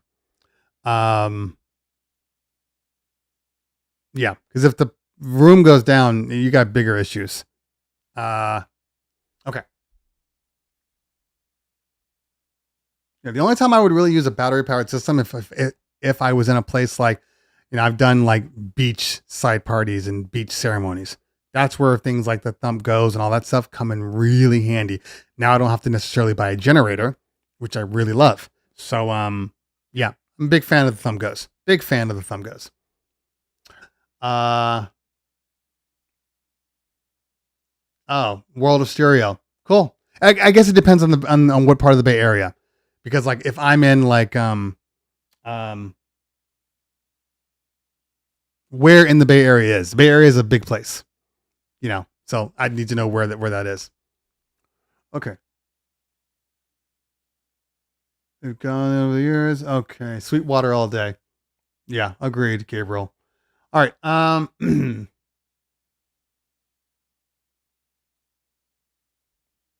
I have no idea. I would say just Google it online. I'm sure somebody has them. I use SLX. Again, I don't have a problem with SLX. I think I've said what I think though. And I like how they say you need a license to use this mic system. BLX 4R worked great. You guys know how I feel about BLX. So we will just leave BLX where it is. I can tell you where I think it should be, but that's just my opinion. Okay. Thinking about investing in moving heads, do wedding clients notice the difference of having them or not? Are they a continued trend or going out? Well, if moving heads were going out, what would you be replacing them with? Asteras the whole time? Asteras are great, but I mean, it's like this. They're great for like ambiance and almost like they will act as almost like a color wash. That's pretty much what they are. But moving lights are still important. No, I think what's more important, what you should really ask yourself is not so much are moving lights, moving heads still quality. The question you should be asking you is, do I need to spend top dollar on name brand when I can just buy a Chinese offshoot and get the same quality? That's the question you should be asking yourself. But moving heads are definitely still necessary on every party. And again, you don't need to have too many, honestly. Like I've rocked great with two of them, two of them. And because I think when I first used to use them, I was too much in this habit of like, oh, they got to do all this movements. And then I realized, no, they really don't. They need to stay fixed. And if you rock a prism, like a 3 prism rotation with, whatever gobo you're using or whatever image you're using for your gobo, it could be the wave one, it could be whatever. And just letting that movement happen, like that's far better. And of course, you're going to have your crazy moments too, and your strobe moments and all that stuff. But like, I've been finally getting in and actually using my sound switch because I was really frustrated with it for a minute, not because of sound switch, but just because of me. And I've taken the time now to kind of go in and really start adjusting and fixing things. And it's been night and day better. I know somebody's about to say that there's another one coming out that's even better. I can't wait for it. But until then, I got to make this one as good as possible.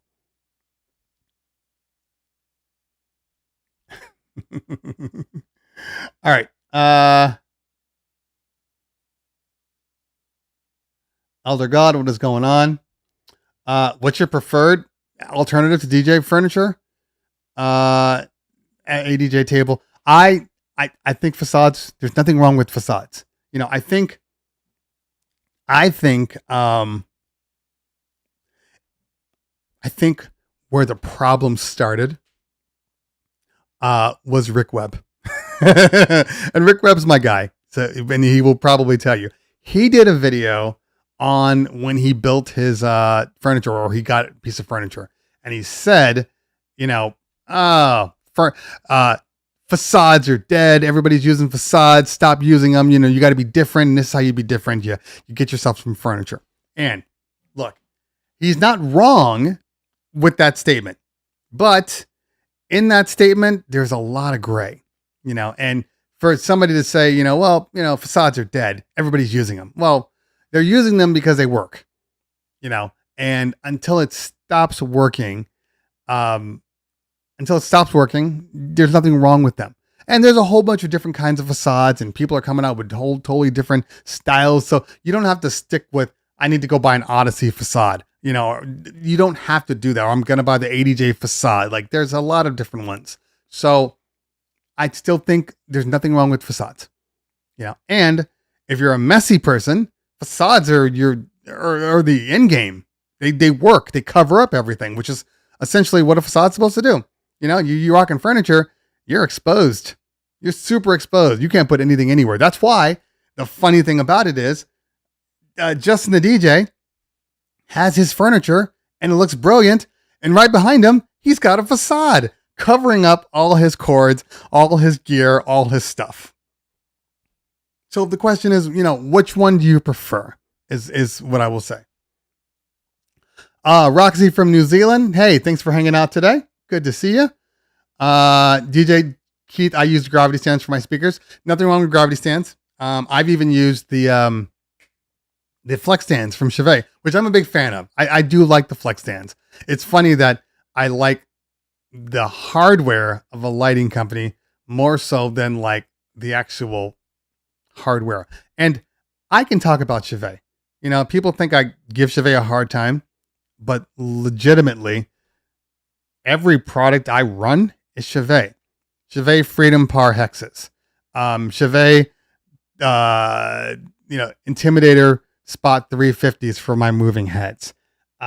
Chauvet wireless DeFis. Like I have several Chauvet gig bars. People think I'm a hater on Chauvet. I'm not. I just wish Chauvet were. I wish Chauvet had the user in mind, the actual buyer in mind. They don't. Chauvet is very much all about making profit, and that's my only issue with Chauvet. They will release a product, and it will be questionable. It'll be solid, but not great. And people will buy all their solid but not great stuff, and then they'll come out with the great version of it, which they should have come out with in the first place. I can't stand that. You know, JBL did the same thing with their Eon lineup. Their Eon and PRX lineup are interchangeable. I can't stand that. Sell the product that people want. You know, like don't sell me hey, look, we just brought a new light out. It's RGB. And people go, oh, sweet, I want that light. It's RGB. And they're like, hey, how come I can't do a dedicated white? How come I can't do a dedicated amber? Oh, well, that's because it's only RGB. You have to color mix that to get it to have the white or the amber. Oh, okay. Well, that kind of sucks, but I'll deal with it. Then the next season, hey, we now have that same light, RGB W. Oh, it has the white. Sweet. You go out and buy that one. What's the next one? RGBA, amber, and W. Well, Jesus Christ. Well, that's the one I really wanted. Now I got to buy this over again. But wait, there's another one. Don't forget, we got to release the model with UV. You sons of bitches. You don't care about anything I'm asking for. You don't care about me. So you're dealing with this issue where you almost have to wait when a product gets released by Chauvet. Unless you absolutely need that product. It's better to wait. Probably 2 or 3 iterations before you get the one you actually want. And that's my problem with Chauvet. Okay. Rant over. David Bilby says, if the sound limiter kicks in and stops your power, Jesus, that venue sucks. You should leave that venue and never work there again. In all honesty, because that's some serious BS. That is some serious BS.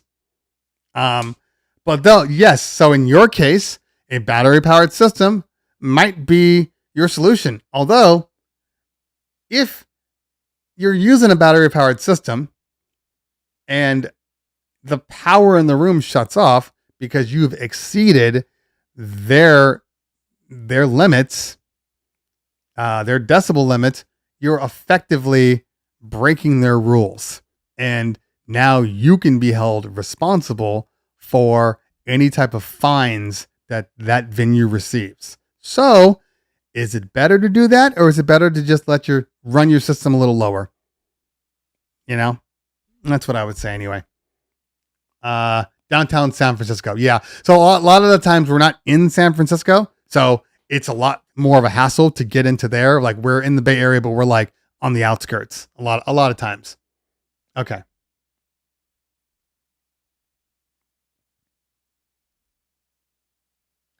All right. I say Ultimate is horrible. All right. Let's try to speed up here. So you've tried the BLX with external antennas. It's just like the SLX with less channel options. Okay. So I'll say something that's going to piss you off, but hey, we're friends here. If the BLX with external antennas is just as good as the SLX, why not just get the XLX and not have to worry about the external antennas? Just saying. Okay. It's a good idea to have a good balance of both watch and effect sliding. Yeah, I agree.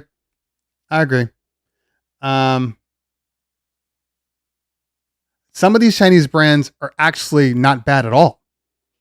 A lot of these Chinese brands make the products for some of these high-end companies. So, you know, It's like people saying that Samsung makes crappy smartphones. You know, when the screens, a lot of the screens in your iPhones come from Samsung. You know, a lot of the SSDs were coming from Samsung. So, you know, it is what it is. You know, the LG panels, a lot of the LGs. I have an LG big TV right here. You know what? Guess what? Guess what's in a lot of the MacBooks? LG panels. You know, so when people talk about, oh, the panels are cheap, no, it's based upon the specifications. It has nothing to do with the company making them. All right, been a CDJ DJ since 2006. When I go to the controller way, I use an SB. An older Newmark. Do you recommend the 400 or Rev 1 to buy for mostly weddings, parties, and events? Gave up club DJing. Look, personally, for me, I would not buy the Rev 1 for any type of like full scale party where you need microphones and, you know, different sound outputs and all those things. I would not buy that for me.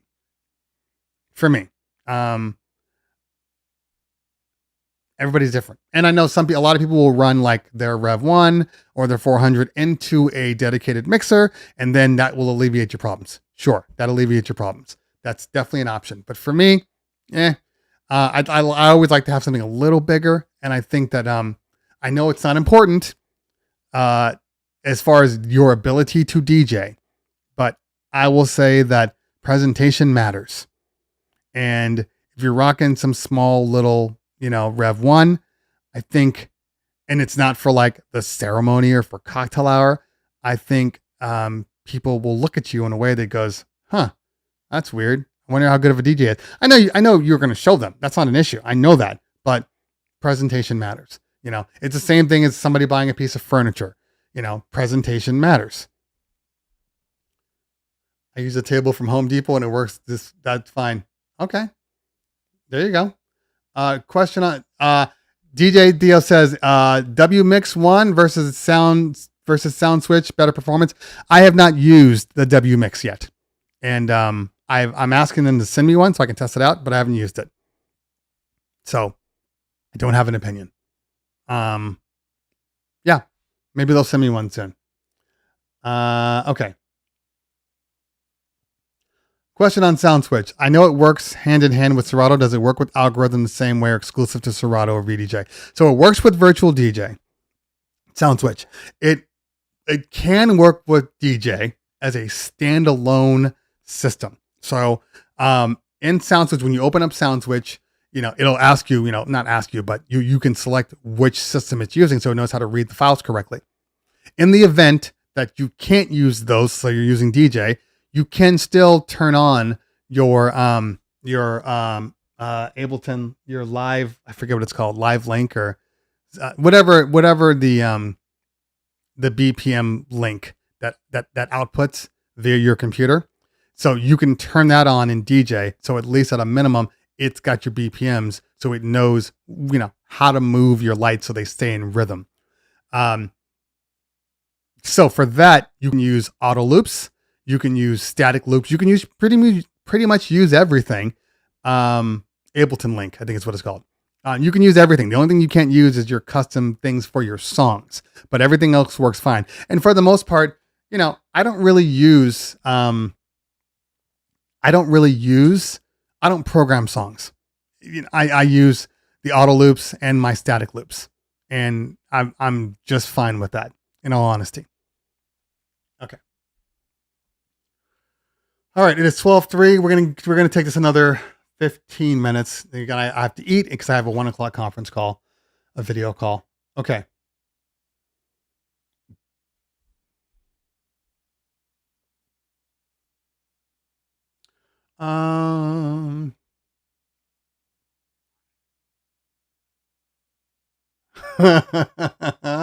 Some companies in my area are still using gels and incandescents for the look. Okay, I get it. Yeah, I get it. And you can use gels on LED versions too. It's not just analog. Oh, these messages retracted from DJ Reese. What are you saying in here that's getting retracted? I'm curious. The difference between the Chave DJ and Chave professional lineup, which you pay dearly. So there's a big difference between Chave DJ and Chave. In my opinion, for the most part, the Chave DJ line is their cheaper entry level lineup where you get your Chave, which is their professional. And yes, there are some lights in the Chave DJ lineup that can work interchangeably between Chave and that, like any of the Intimidator 350s and higher. But all that other stuff, the gig bars, the 250s, the duos, all that stuff, not the gig bars, but all the like the duos and the swarms and all those things, in my opinion, are whatever some Chinese manufacturer that they have their relationship is producing in bulk. Just an opinion though. Because, and the only reason why I think this is accurate, okay? I've been using Chave for a long time. We're talking 20 years with Chave. The only reason why I think this is true, well, two reasons. One, because I talked to someone who worked for Chave and they corroborated what my theory was. And that is they buy, say, 10,000 units of a light from a manufacturer and just slap their name on them. And what got me thinking about this was the fact that if you've ever gone to Chave DJ's website, just go ahead and click on products. Okay? Click on products and then just start going through their stuff. You will find more discontinued products than available products on their own website. Because once they sell out of said product, they discontinue it because they can't make that product anymore because they're only buying in bulk. Just an opinion. If you ask anybody from Chave, they're going to tell you that, well, no, yeah, we do have them manufactured, but they're based upon our specs and our this and our that, blah, blah, blah. Okay, fine. Maybe. But the reality is you buy in bulk, which is why you can't make more. There are lights right now that I believe were some of their top selling lights that were amazing. Discontinued. Why? The manufacturer's not manufacturing them anymore. And couple that with the fact that I literally have an ADJ version of one of my swarms and a Chave DJ version. And when you turn them around and you rotate them 360 degrees, they look identical. Identical. Just an opinion. Okay. Do I use wireless projectors for wedding monograms? No, I still use standard gobos, standard gobo projectors. I mean, to me, unless they're moving around and you need to have that for the movement, you can still accomplish the same thing with the regular gobo. Print it out even on a clear paper or getting the gobo made. Currently using Sound Switch with my Prime 2. Worth getting the Control 1. I'm gonna say no. I think what they've built into their system is very, very thorough and very impressive. And if I was using a standalone system, chances are I wouldn't buy the Control 1. As a matter of fact, for a lot of people, just using the screen, is going to be just as good. If they can get it to where you can make adjustments on the Control 1, like legitimate adjustments, not just, let me change the movement speed or whatever, but like I need to put my prism on, I need to adjust my prism or adjust, where the lights are hitting the movement. Like you can't do that on the Control 1. So you're in effect still having to go to the Sound Switch software. I enjoy using the Control 1. I'm not saying that's not the case, but when I set up in the room, whatever room I'm in, and I'm in different rooms, so I got to deal with the fact that, every room is different. So I have to readjust all of my light locations, because they have kind of these defaults, and it's like, mirror ball and stage left, stage right, center of the dance floor, blah, blah, blah.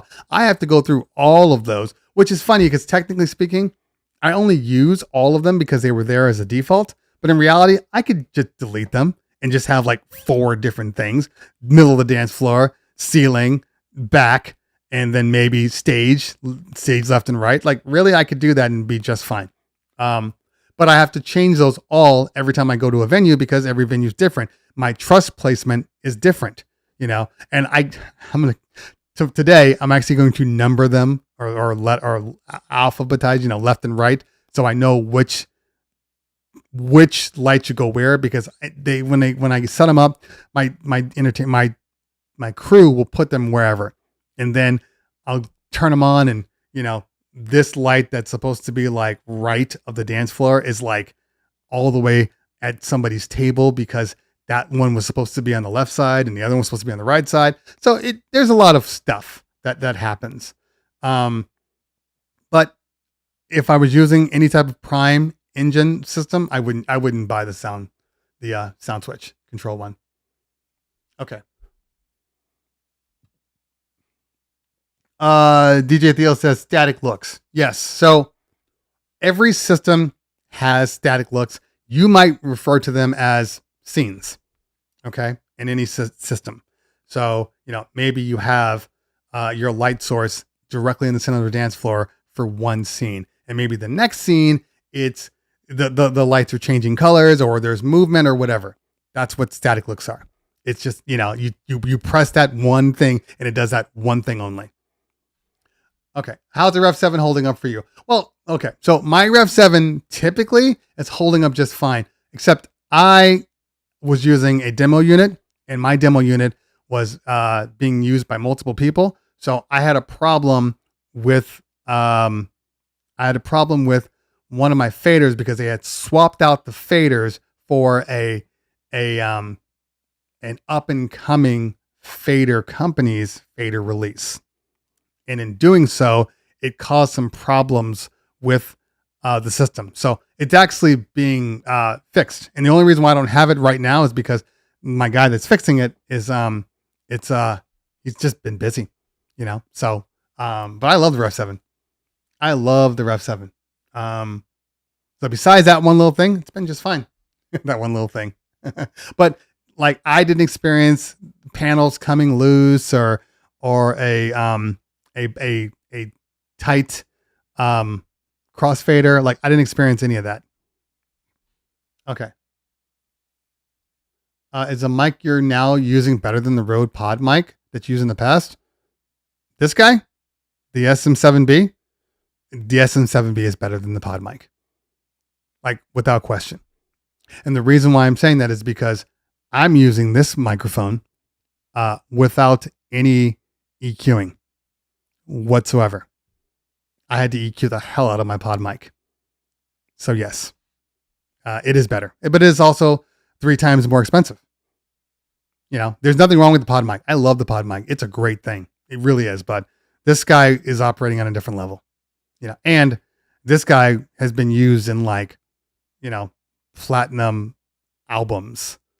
You know, this is a good mic. Okay. Lehman, I'm only on YouTube today.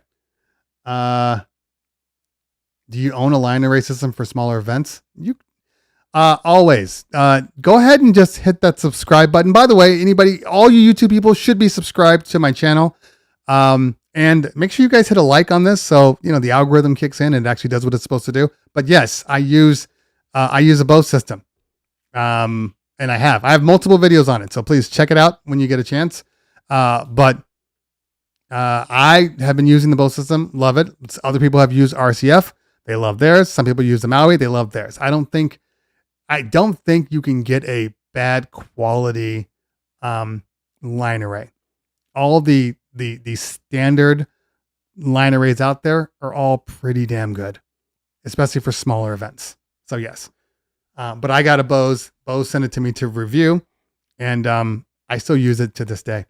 As a matter of fact, I choose my Bose over using my SRX system because of the convenience of it. So I'm a big fan. Okay. I cannot do my Strauss impression today. I don't have it in me.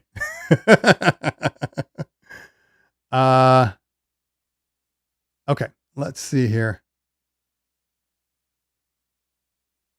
SMV sounds great out of the box, but you can use a standard Shure 58 mic. I don't know that I agree with that. I have an SM. Hold on. Let me just do this real quick.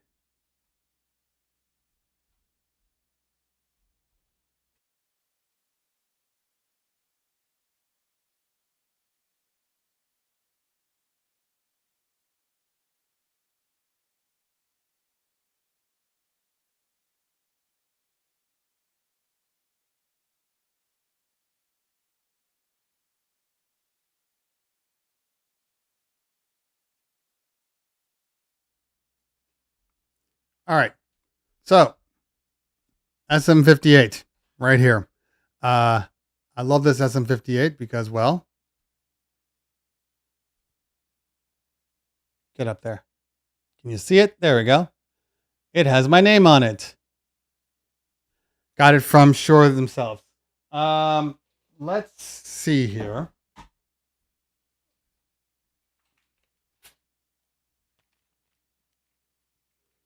Hold on. Okay. What is this guy right here? All right, that is my microphone. Do I have an XLR here? Oh, I have an XLR right there. Hold on. All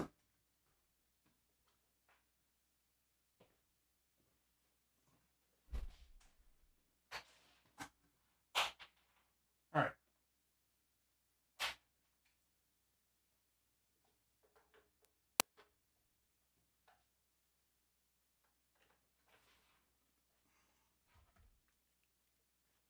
Okay.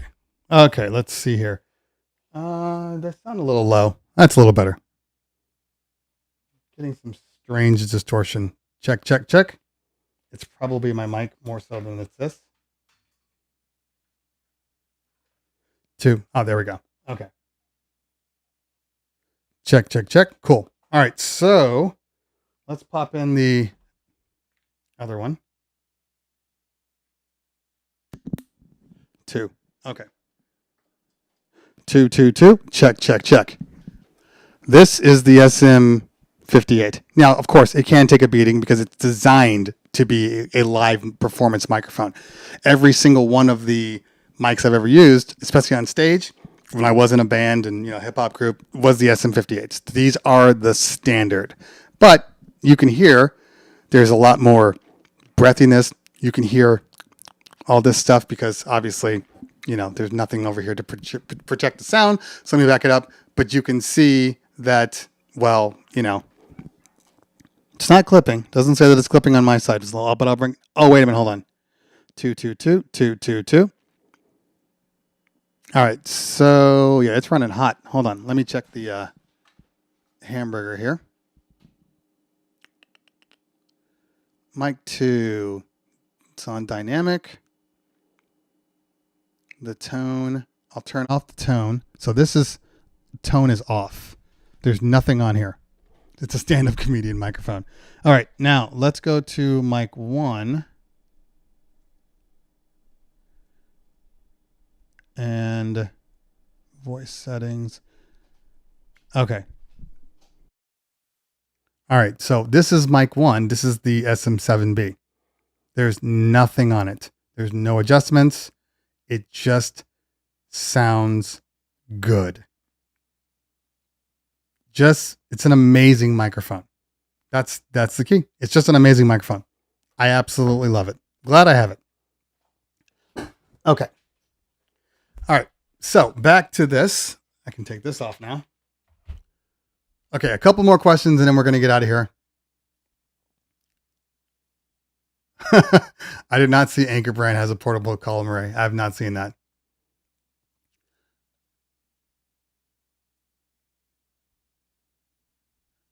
All right. Okay. Couple more. Stand-up comedian. Yeah, but the SM58 is definitely, I keep the SM58 in my bag. It stays in my bag. So in the event that my wireless microphone dies, I just pop that on there. Or if I'm DJing where it's just me as a DJ and I don't have anybody else that needs the microphone, that I'll plug that in if I need to make announcements. But yeah, it's a great microphone. It's a great microphone. I know line array and column array are different, but nobody else knows that. So I just assume, not try to convince people. They use them interchangeably. I do know this, but you are absolutely right, Max. Okay. I think, do you beat grid old songs? No, I do not beat grid songs ever. I use the automatic beat grid, and for the most part, it's been fine for me. You know, I am not that guy that goes back into like old Motown and old like classic rock and beat grids it so the beats are on, so when I do my mix it's perfect. I know I'm is lazy the word? It could be the word. I would rather just know my music and DJ accordingly. I would rather know that when I mix Ring My Bell and to like Shake Your Groove thing, one of the songs, and I'm not actually sure which, it would have to be Ring My Bell. While you're mixing it, the first bar is right on. The second bar speeds up, and then the second bar speeds up, and then like the third beat of the second bar, the drummer realizes and then adjusts for it. So now you have to slow it down. And I know this about the song. So I don't need to beat grid it because I know this about the song. And I'm the one DJing. It's not like I'm giving my music to somebody else and say, just DJ like me. You know, I know the music. So yeah. I don't beat grid unless it's the auto beat grid.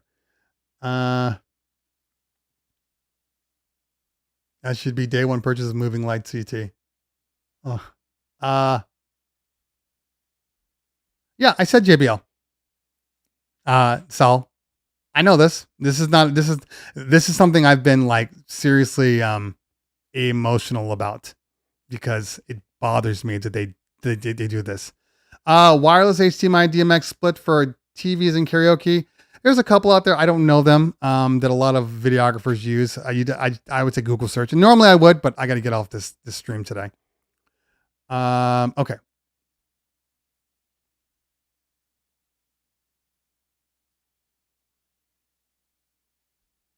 Good call. Good call. Blondie's Rapture does the same thing. Yep. Two songs that are almost impossible to mix in and out of is Chuck Brown's Bustin' Loose and Dexy's Midnight Runners' Come On Eileen. Oh, Come On Eileen is a nightmare. The entire time it's a nightmare. But, you know, that's the joy of DJing, right? You know, of knowing these things. So you can't, like, I had a terrible mix, and it was about to be an amazing mix. I've blocked it out of my memory now, but it's Tony Basil's Mickey. And I can't remember what song I was going into, but it was hot.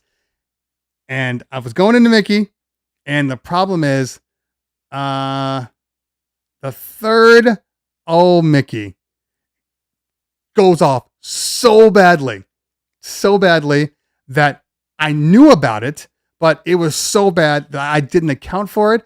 And then one of my dancers comes up to me like, "Oh man, that's dope," and threw me and threw my concentration. And just ruin the mix. I know this, but so I will probably go back and beat grid that one. Honestly, I'll probably beat grid that one because it's going to be. I know Mickey is 75 BPM. Why are you telling me that? I know that. That's why I was using it in my mix. But the problem is that it was the beat was just inconsistent at best. Inconsistent.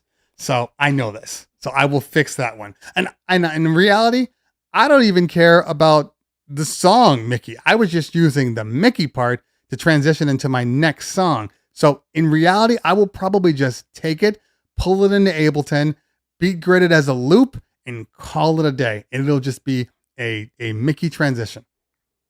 That's what I will do. That's the reality of it. You know, I found myself realizing that a lot of the songs I play, I just play them to get to another song.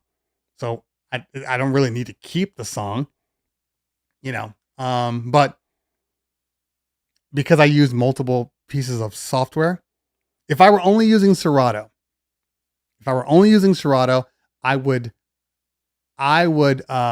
Serato flip like all the songs. But because I'm not using Serato all the time, I can't count on it. So I have to use cue points, or in the event of like re-editing, like I have a American Boy, the Kanye Estelle song. I always hated the fact that there was no intro. So what I did was I took the acapella of it, took the chorus, put it in the front, and it goes from, you know, take me on a trip, you know, and then the ending is, you know, like and he's American Boy. And then at that point, the verse comes in right there. So it's acapella in the beginning. So now I can take that beat and take that song and drop it over any beat, just the intro part of the beat, and then go right into it. So it's a nice little transition. People, we need to do more with our customizing of music. We need to make it ours. There's no reason that we have to just continue to just make music or play music that everybody else has done. Or, oh, I have this remix from this person, or I have this intro outro from this person. Oh, I only download this song because it has the intro beat right into the verse. Make your own. You don't need, if you're only using record pools to download music for intros, a lot of the times you may be spending more money than you need to. You know, I always ask people this because it should factor into what type of record pools you have. And I'm not talking about like Tidal or BeatSource Link. You know, those are kind of standards nowadays, so you should have them. I'm saying though, like, oh, I use BPM Supreme, or I use DJ City. Well, how much music are you downloading, you know, every week? And I'm not saying how much you downloading is the wrong question, because people can download crap all they want and they'll never play half the music they download, and they're just filling up their hard drive. My question to you is, how much music are you downloading and playing that is actually relevant to what you're doing? Yes, DMS too. Yes. How much are you doing all of those things? Because if you're only downloading, you know, 5 to say 10 songs a month, then there's no point in having a record pool. I mean, there's always a point, like if you're looking for specific remixes and things like that. But if you only have the record pool to make sure you have the most current music, then you're probably wasting your time. Because you can just pull the music in and you can edit your own, you know. That's all I'm saying. SoundCloud's here, still waiting for your DJ pool to come out. SoundCloud is garbage. Now, SoundCloud as an app and finding new music and independent artists, fantastic. SoundCloud as a streaming service, garbage. Do not pay money to use SoundCloud in your DJ system. Just an opinion, but an educated opinion. The only ones I use, the only streaming services I use, I'm not talking about Virtual DJ because I know they have their own ones too. I'm just talking about Serato, DJ, yada, yada, yada, Rekordbox. The only ones I use that are worth spending the money on, Tidal, and the BeatSource Link. Those two. Really the only two. If you're using something like a Serato or a Rekordbox or a DJ. Those two. Tidal has pretty much every song you've ever looked for. So that's for those one-off requests that you absolutely need. And then BeatSource allows for offline downloading. And they have intros and outros on their music. So those are the only two that I would really recommend. For now. Things might change, but for now, that's it. Okay, Um,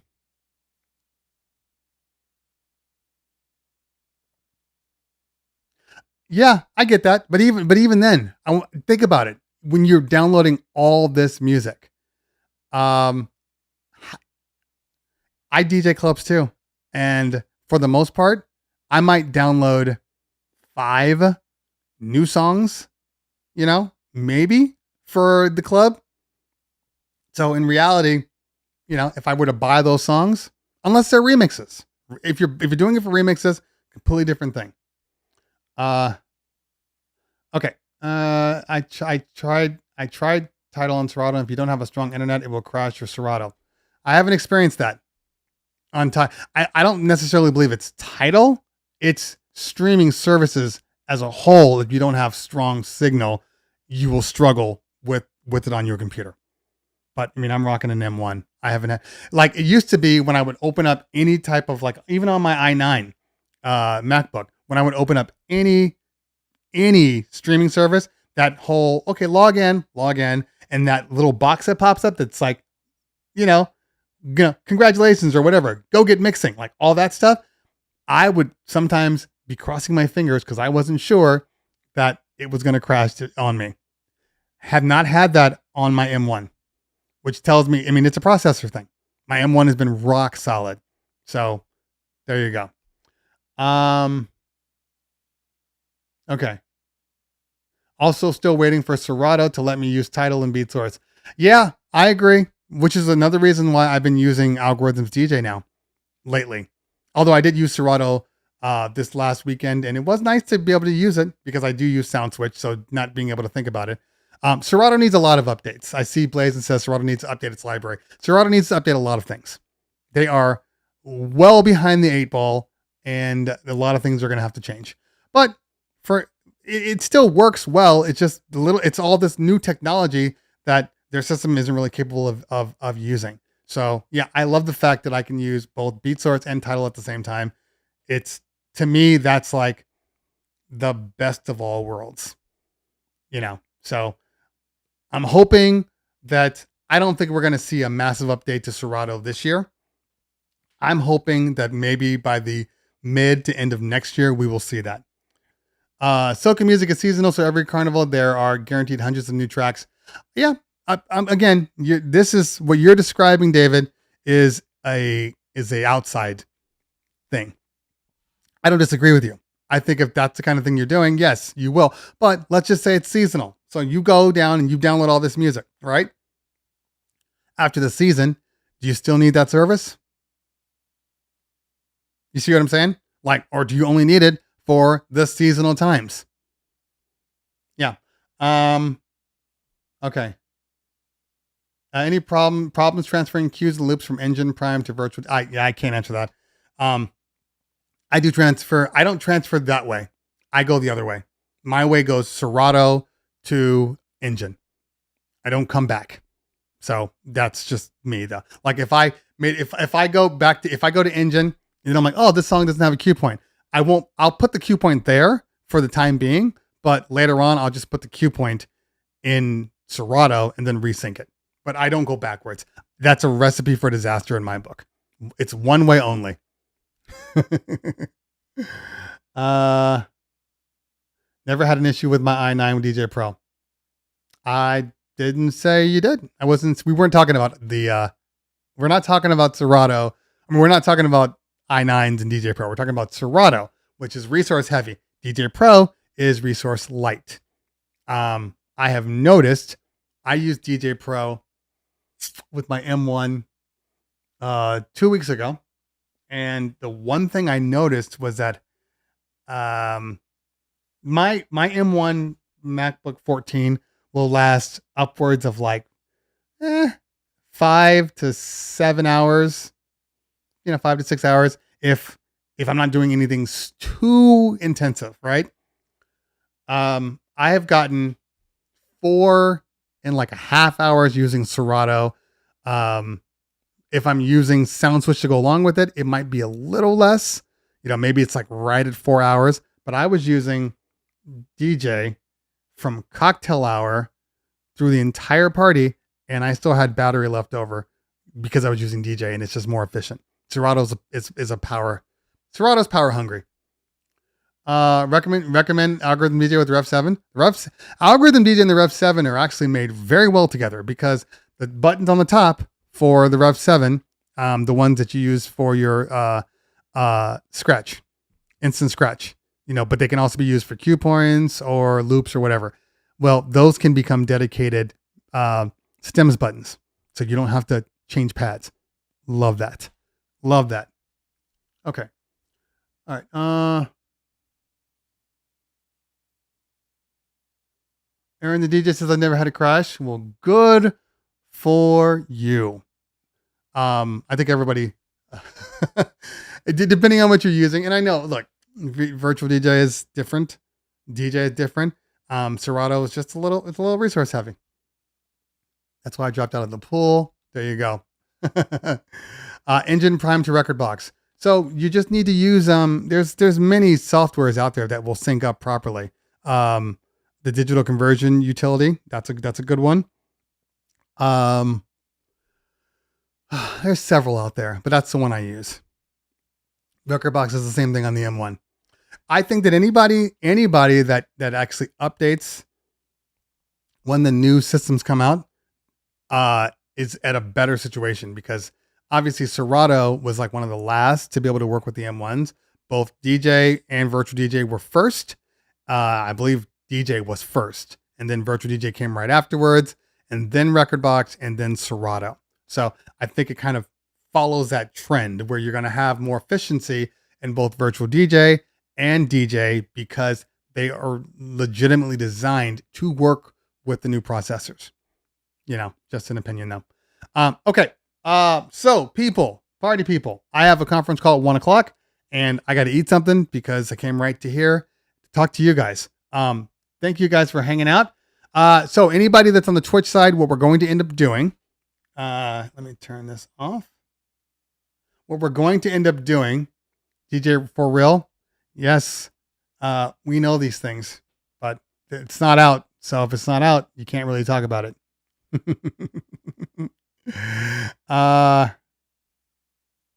Optimize your laptop for better result with Serato. You don't have to optimize MacBooks. So you must be talking about PCs, is my guess, because I've never once had to optimize my MacBook. The MacBook is not the issue. Serato is the issue. Serato has been duct taping a lot of things for a long time. They need a rewrite from the ground up, because the fact that you have to optimize to work with Serato when every other program out there does not need to be optimized should tell you that the problem is not the computers. Okay. Let's see here. All right. So what we're going to be doing, I had one of my MP3 sources get shut down recently due to copyright, so I'll be looking for a new one. That's because most of these companies are illegal. That's why I never talk about them. That's why when companies are like, "Hey, we want to sponsor you in your video, just talk about our stuff." I'm like, "Yeah, but show me your licenses. Show me your mechanical licenses." Oh, you can't. It's not legal. So I'm not going to talk about you because you're not legal. I don't care if people use you. I don't care if I use you in the background. I'm not going to promote it. That's recipe for disaster. So anyway, yeah. We know this. Okay. So anybody that's on the Twitch side, we're working it out still, but the idea here is that Thursdays are reserved for YouTube, and Tuesdays are probably going to end up being for Twitch. So same time, but we're going to do Tuesdays and Thursdays, one for each day. That way I can focus on one. And to be honest with you guys have better questions anyway. It's funny. I'm going to say that same thing on Tuesday. I kid. All right. So anyway, thanks for hanging out today, guys. We know the drill. We're not rating anybody. We're just turning off. So that's cool. Makes my life a little easier today anyway, but I need to eat something. Enjoy the rest of your day. where am I this weekend? Where am I? See, Zip DJ is another one of those DJ Rainier. Zip DJ is I'm pretty sure it's not legal. But whatever, people. Yes, DJ Key. We did know that Coolio passed away. Yeah, rest in peace. Especially at his age, too young to be dying. 59 years old. That's ridiculous. So yeah, rest in peace. All right. We're going to head off of here.